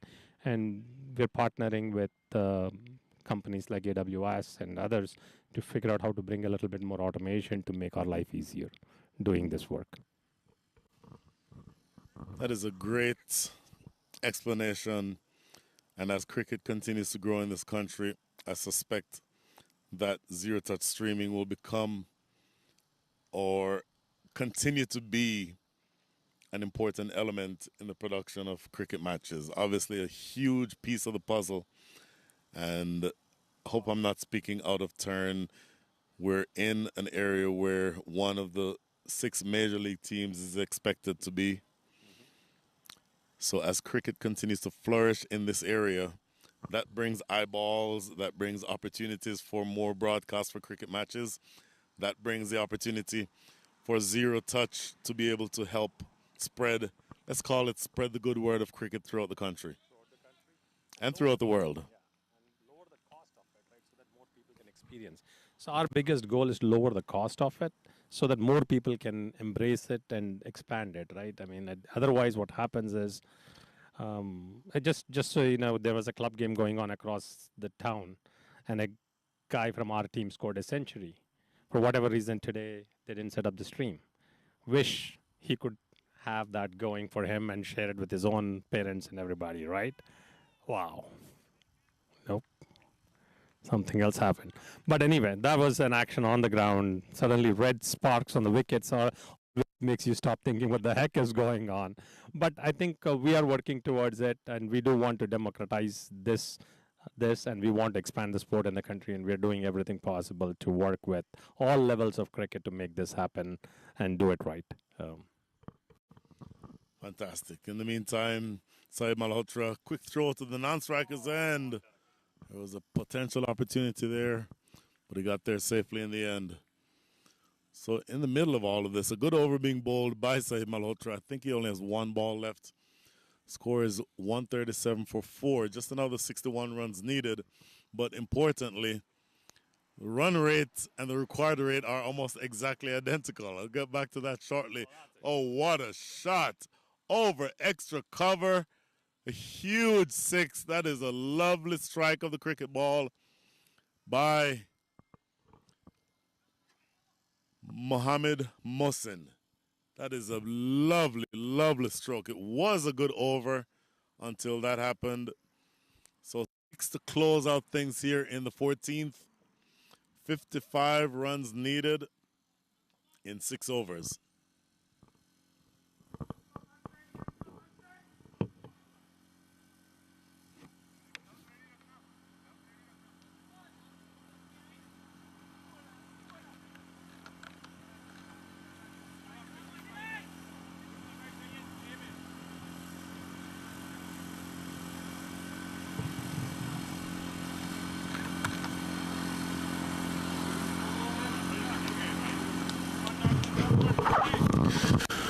.143 for 4. We're back at the stage where this game could go either direction. 2 overs ago, it seemed like it was well and truly in the hands of the Mustangs again.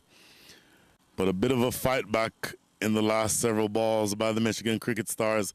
That last over going for 8 runs.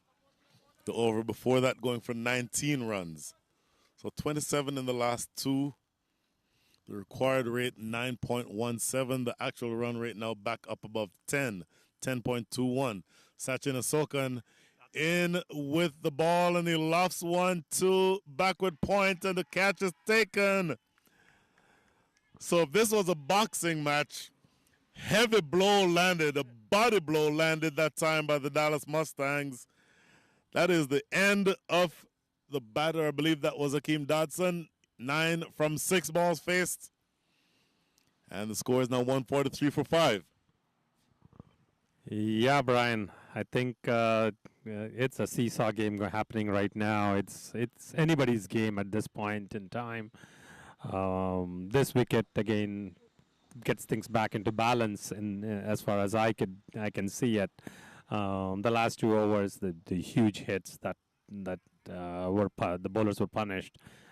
Swung it back, and now it's back into the middle ground. We'll see whether it continues to stay close, whether it does it. But one of the biggest problem with any chase is that now you're getting into the tail-enders coming in, and your confidence level on the batting power is higher. And if your best batsmen have at best kept the run rate at par with what is needed, it's a real daunting task for the 6 to 11 to come in and get it done. I don't know who are all the players, but it starts becoming a little bit harder chase, right?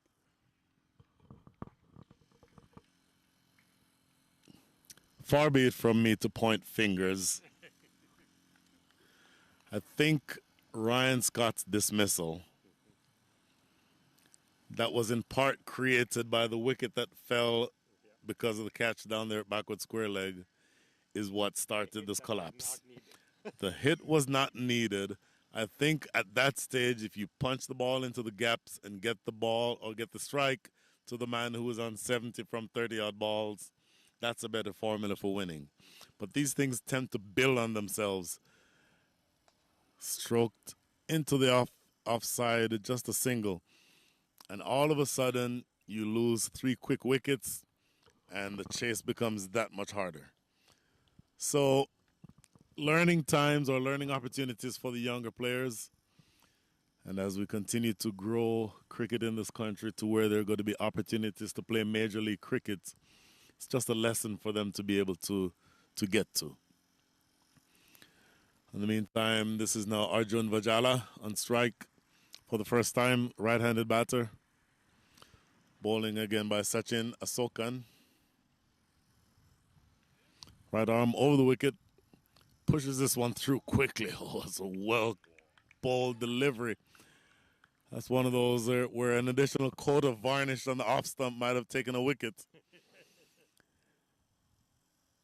Tossed up this time. Oh, he followed up a good ball with a rank full toss that was easily hit away for 6.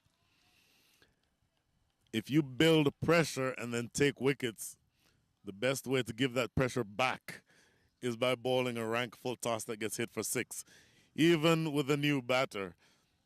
Again, cricket stars are playing with all the pressure in the world, but the way that you ease that pressure from them is by giving them full tosses going down the leg side. So that's not a good ball. Sachin Asokan is going to have to be able to at least make them play you off the pitch. Asking a spinner to take wickets, full tosses is a hard ask. That's a better ball. It's pushed into the covers for no run. So a dot ball here. So the overall score now 150. That came up with that last 6. So they only need another 48. Stroked into the covers, extra cover actually. Oh, yes, no, my goodness. Almost a run out. That, I believe, is the end of the over. Slightly expensive, gave up a 6, but closes out strong, Sachin Asoka, and just 7 runs from the over. At the end of 15 rather, score is 150 for 5.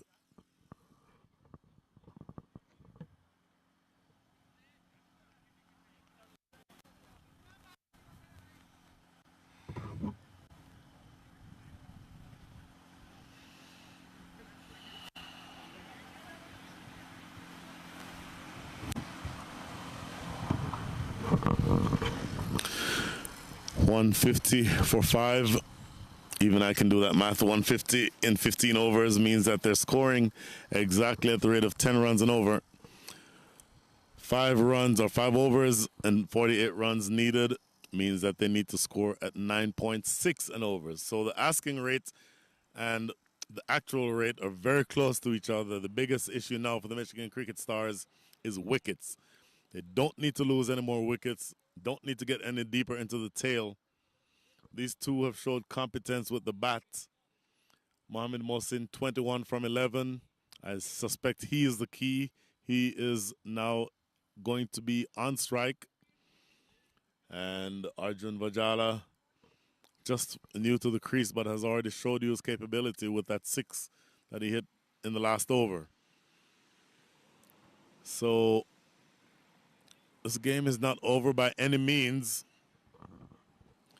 And the conversations taking place around the ground among the Dallas Mustangs tells you that they're going to work very hard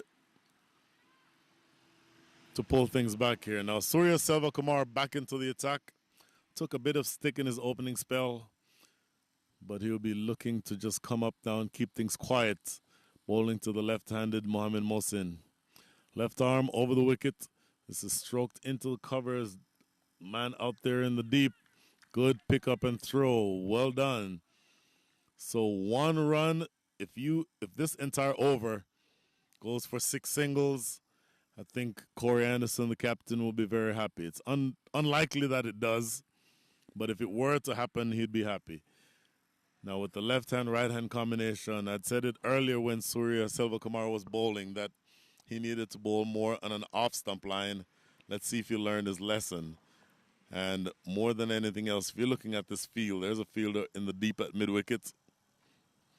And the fine leg is inside the circle. Excuse me. Inside the circle. So if he goes too straight, he easily can get hurt. So he needs to find that off-stump line. Here he is. In the air, that's going to be wide up the fielder, long on, running around, cannot pull it back. Or does he? Did he pull that back in time? Yes, he did. Brilliant piece of fielding. So he saved his side to 1 run there. Did they run? How many did they run? I think they may have just run for that 3. So they ran 3. So your singles is not happening. My 6 singles, we blew that out of the water. So you don't mind the line, but I don't necessarily like that length. I'd like for him to just go back to the basics. And here he is again, bowling to Mohamed Mohsin. That's a much better ball. Absolutely much better ball. It's a classic fast bowler's delivery on off stump, short of a length. Not much that Mohamed Mohsin could do with that other than defend it into the covers for a single. You'll take that every single time if you are the captain.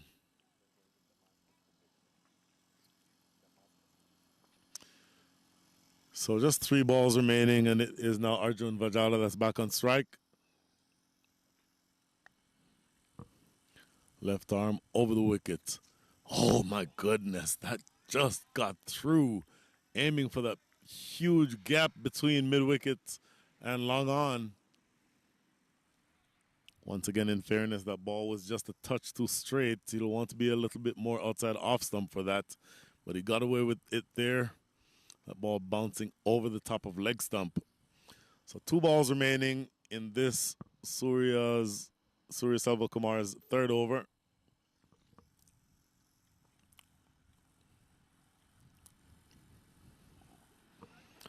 Arjun Vajala again ready.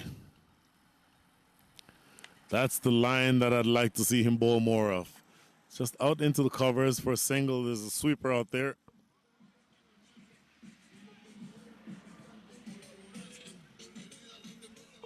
And just 1 ball now remaining here in the 16th. 42 more runs needed. Maybe a dot ball that gets it to 6 runs. So we'll see if that happens. If it gets to 6 runs, I'll have to ask you what the lotto tickets are for tonight. Here's Surya Selvakumar again. Left arm over the wicket. Stroke to backward point. Spoils the 6. They're looking for a second, but it's not there. So the throw comes in. All in all, if you are the bowler and you're bowling an over that goes for less or fewer runs than the required rate, your captain is happy. The required rate now sneaks up to 10.25. Actual rate is 9.81. After 16, the score is 157 for 5.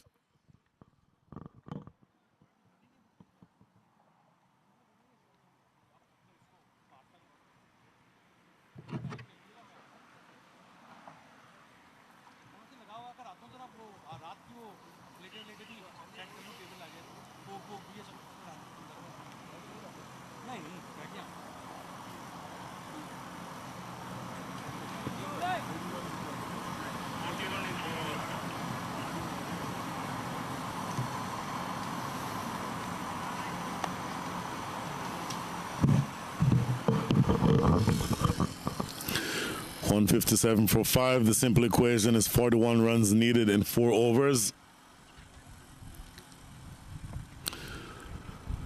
Ali Sheikh with the ball in his hand. He will be bowling his final over. So far his figures are 3 overs, 1 for 24. Took some stick in his first over. Has come back well, but needs to close strong here. He's bowling to Mohamed Mohsin. Mohsin crashing this out into deep extra cover. Just a single, though.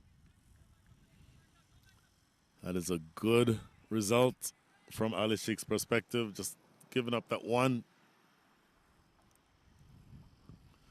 And again, bearing in mind that the required rate is 10.43. Every single makes that required rate climb. So you will absolutely love dot balls if you are the Dallas Mustangs, and you'll actually absolutely love singles, because singles alone will not win this game. This is stroked into the outfield. May get 2. Yeah, they'll get 2 easily. Good work by the fielder out there on the boundary.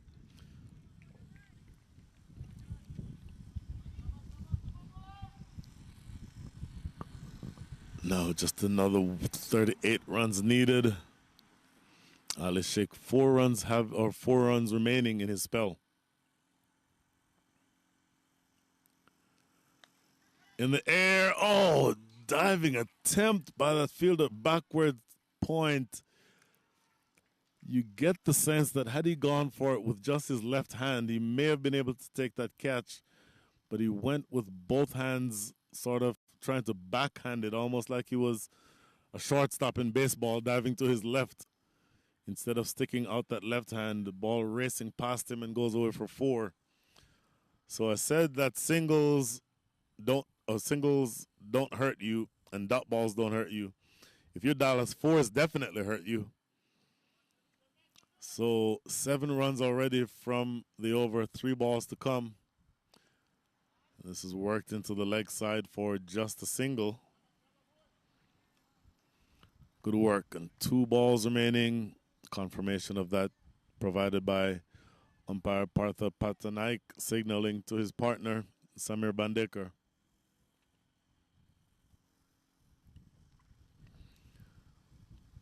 Alice Sheikh now over the wicket to the left-hander. Powered away for 6. That is a huge hit. Absolutely huge hit. Not quite as big a hit as the one we saw from Corey Anderson earlier, but it's a 6, none the same. 14 runs already from the over. The required run rate has been reached and more in this over, and there's still 1 ball to come. And look at that, just with those couple strokes, the required rate is now down to 8.53. Here's the last ball. Stroking it into the outfield. They call for 2. Oh, it goes through and goes for 4. Oh, the fielder running around from extra cover should have had that. That was Sachin Asokan. He got there in time but did not do enough to stop that ball from getting by him. So 18 big runs coming from that over. A huge one in the context of this game. And with just 3 overs remaining, 23 runs needed, the momentum all of a sudden has swung in the direction of the Michigan Cricket Stars again. We'll be right back.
Back here at the McKinney Cricket Grounds, Saeed Malhotra is on to bowl his last over.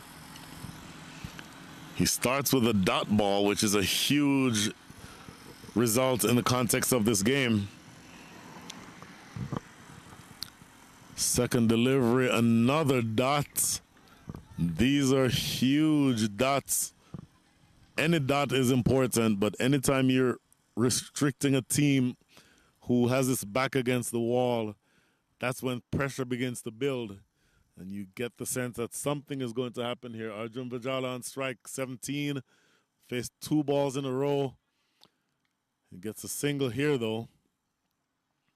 But they'll need more than singles. That last over going for 18 runs, so a big over for the Michigan Cricket Stars in that context. They now require 8.8 runs and over. It will change dramatically every single ball. But in the grand scheme of things, 2 overs and 3 balls and 22 runs. And so Saeed Malhotra is going to be has to be spot on target here. Quicker delivery, kind of a late cut. Oh, didn't necessarily go for the run out there. Just wanted to lob it back in, short third man to the keeper. So just another single. 11.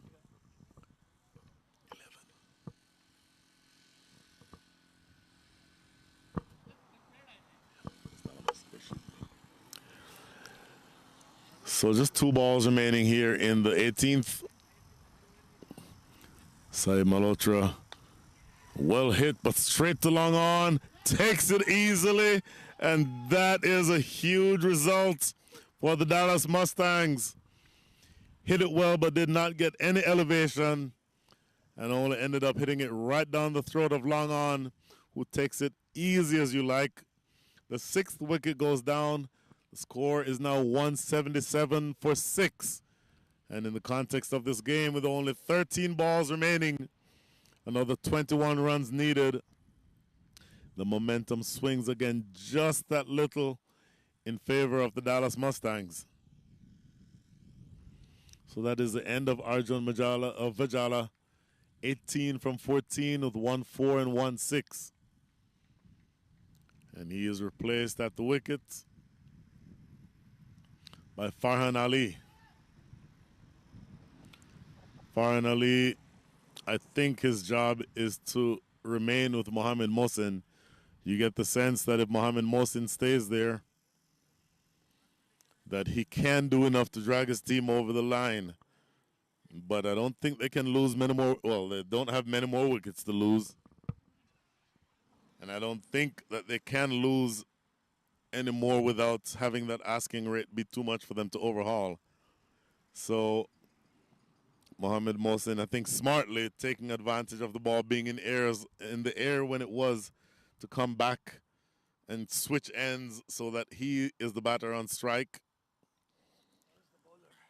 Those of you who follow the rules of international cricket will know that in October, when the new rule goes into effect, if a catch is taken, then the new batter is the one who has to remain on strike. But that's still not the case. So Mohamed Mohsin smartly, I think, switches ends. And so the fifth or the last ball over, he takes a single. Do they look for two? They do. You argue, you can think whether or not that should have been two. And Saeed Malhotra is not happy. But a good over in the context of things. 4 runs coming from that over. So just 19 more needed from the last 2. So these are going to be really important deliveries. In fact, this next over is going to be the over that you would think would decide the result of this match. The Dallas Mustangs have to bowl an over here that goes for 6 or 7 runs at the most to leave all of the pressure towards the back end. And it is Surya Selvakumar who's being asked again to switch ends and now bowl from the end from which he started the innings, from the northern end, the commentator box end. And it is a very simple equation. 19 runs in 2 overs wins them the game. So they're going to need to be able to pull things back here. Well, I mean, one thing I don't know where the game is headed. It still hangs in balance a little bit on the Michigan side, but I'm impressed that Dallas came in with a strategy. They stuck to it. The pressure, they didn't change. Maybe the game for them is no meaning game, so they could stick to it and keep to it without having a lot of pressure. But they stuck to their 5, and they're just using the same 5 bowlers right through that. Right, it's just amazing to see at this level that the calm and composure does show, and I think the reflection of the season shows that they're a pretty confident bunch and they know what they're trying to accomplish. In many ways, this is a perfect learning opportunity for these young bowlers. The team is not going to be hurt one way or the other by the result of this match. So you're putting them in a practice situation, or in a high-pressure practice situation, if that makes sense. So Surya Selvakumar again, left arm over. In the air, that's catchable. And in fact, it goes all the way for 6, I believe. It stayed in the air long enough. I thought that might have been catchable. But unfortunately for the Dallas Mustangs, that goes for 6. So a brilliant way to start the innings, or the over rather, for Farhan Ali. Faces 1 ball and knocks it out of the park. Surya Selvakumar again, just needing to get that ball outside the line of off stump. Left arm over the wicket. There is an advantage for you as a left-hander if you can bowl from that side of the wicket, but you lose the advantage if you're too straight. Here he is again. And down the ground. That's a better ball. More on off stump this time. For a split second, they looked like they were coming back for a second. But that's a better ball.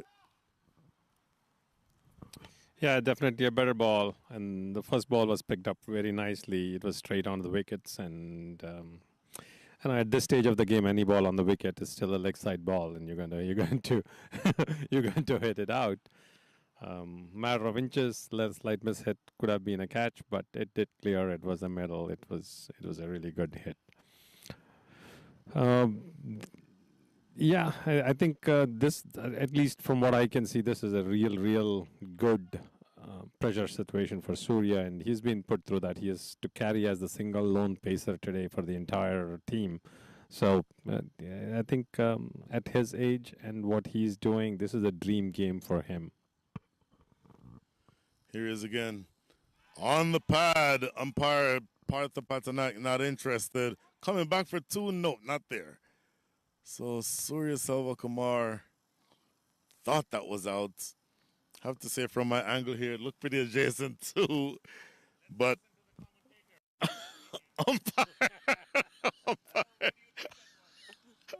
umpire Partha Patanak shaking that head, and he shook his head immediately. So he was sure it was missing. From our angle, let's just say it was close. So a leg by after all of that. So another 11 runs needed from 9 balls. This is getting close, coming down to the wire, but you'd have to say from here, advantage the Michigan Cricket Stars. Unless Surya can get this ball outside off stump. There, exactly there. That is it. That is the line, and every time he bowls that line, he's taking a wicket. Another wicket goes down. That ball was well hit, but straight to long off. Ali Sheikh takes the straight forward catch, and the 7th wicket goes down. The score is 187 for 7. Yep. Man, that was a bullet. And this reminds us of that other one where you were commentating, Brian, where the fielder ran in and the ball went right over. Ali, on the other hand, took a couple of steps back, waited for the ball to come, and he had the catch. So one difference, right? I mean, literally that lack of pressure and the calmness, again, shows between the two. The same play, both of us witnessing right around where we were sitting, and one was misjudged and went ahead, and one came right. One was judged very well, and he took it. Both were. Hey, if that was there, the left-hander Corey Anderson wouldn't have gotten to 94 because that was below his 10. Right. So I think it's not an easy. It's a simple thing. People do say catches win matches. Whether this match results that way or not, but definitely that again put a wrinkle, a last-minute wrinkle here. We don't know. We'll see what the new batsman is able to do. So the new batter is Mohammed Umair Iman. That ball was well struck, but I think I agree completely with you. It was hit exactly in the same way that Corey Anderson's was. The difference this time being that Ali Sheikh judged it perfectly. He was right there for the catch. And here again is Surya Selvakumar. Full toss. It's a no ball. That is the last thing you wanted to have happen. It's a no ball. It's a 4. And this next ball is going to be a free hit. Surya looking for the Yorker, completely missing in both line and length. Getting it full, above waist height, and going down the leg side. And just helped away over short fine leg for 4.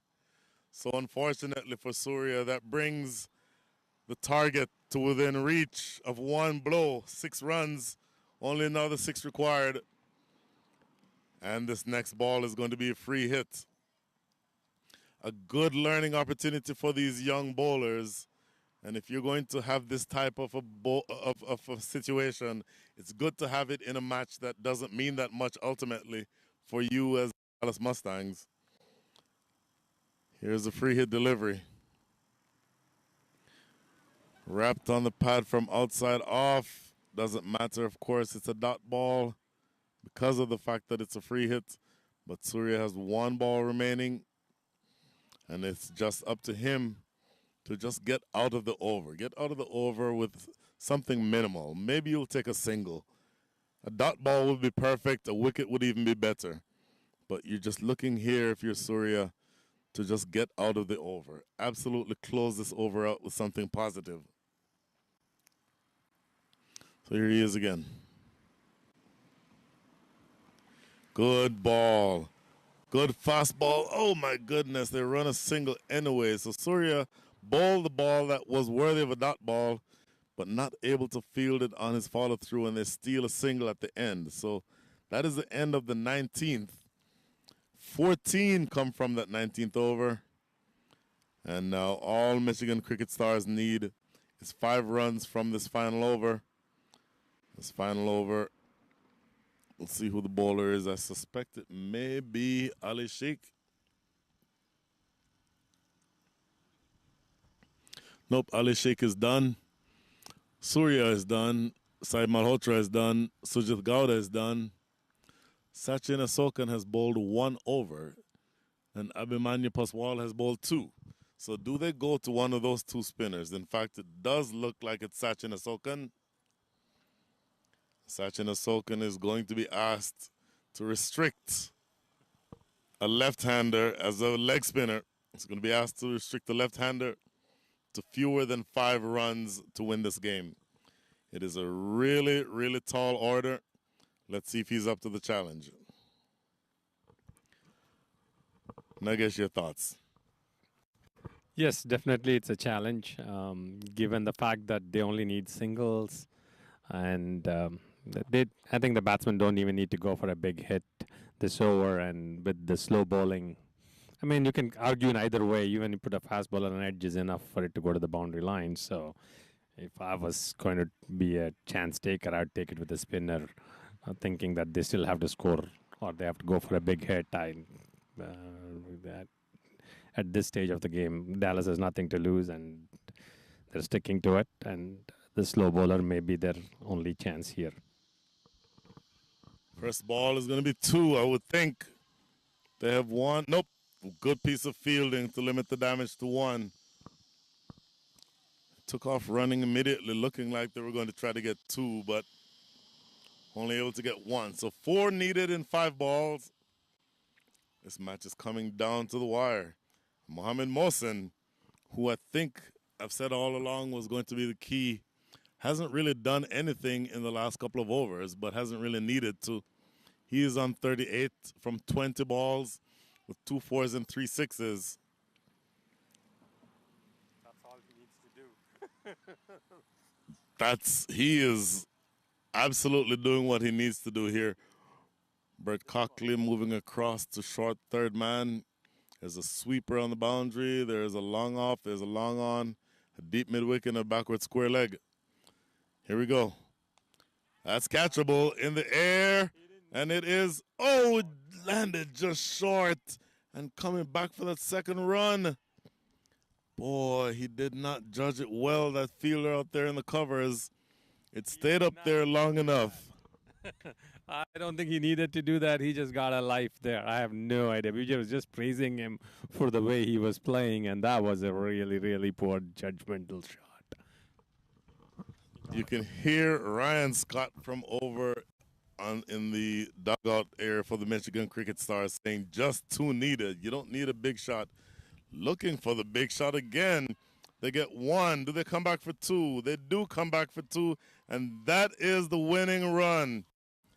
That is the end of the game. The Michigan Cricket Stars wobble and stumble, but somehow drag themselves over the finish line. Mohamed Mohsin ends up with 40.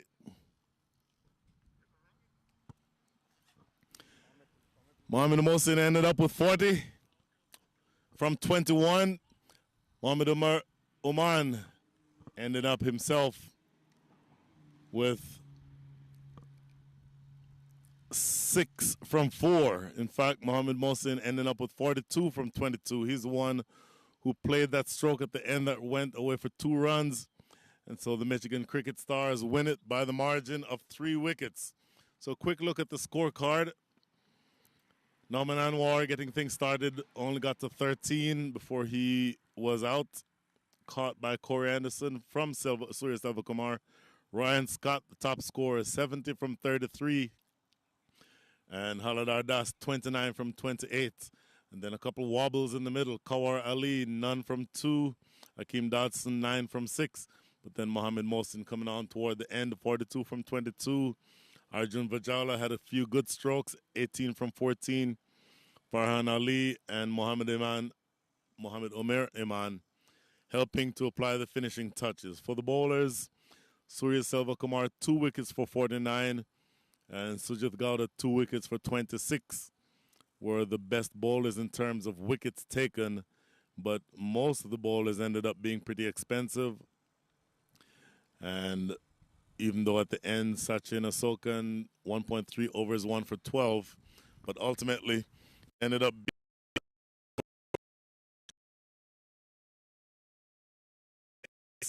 John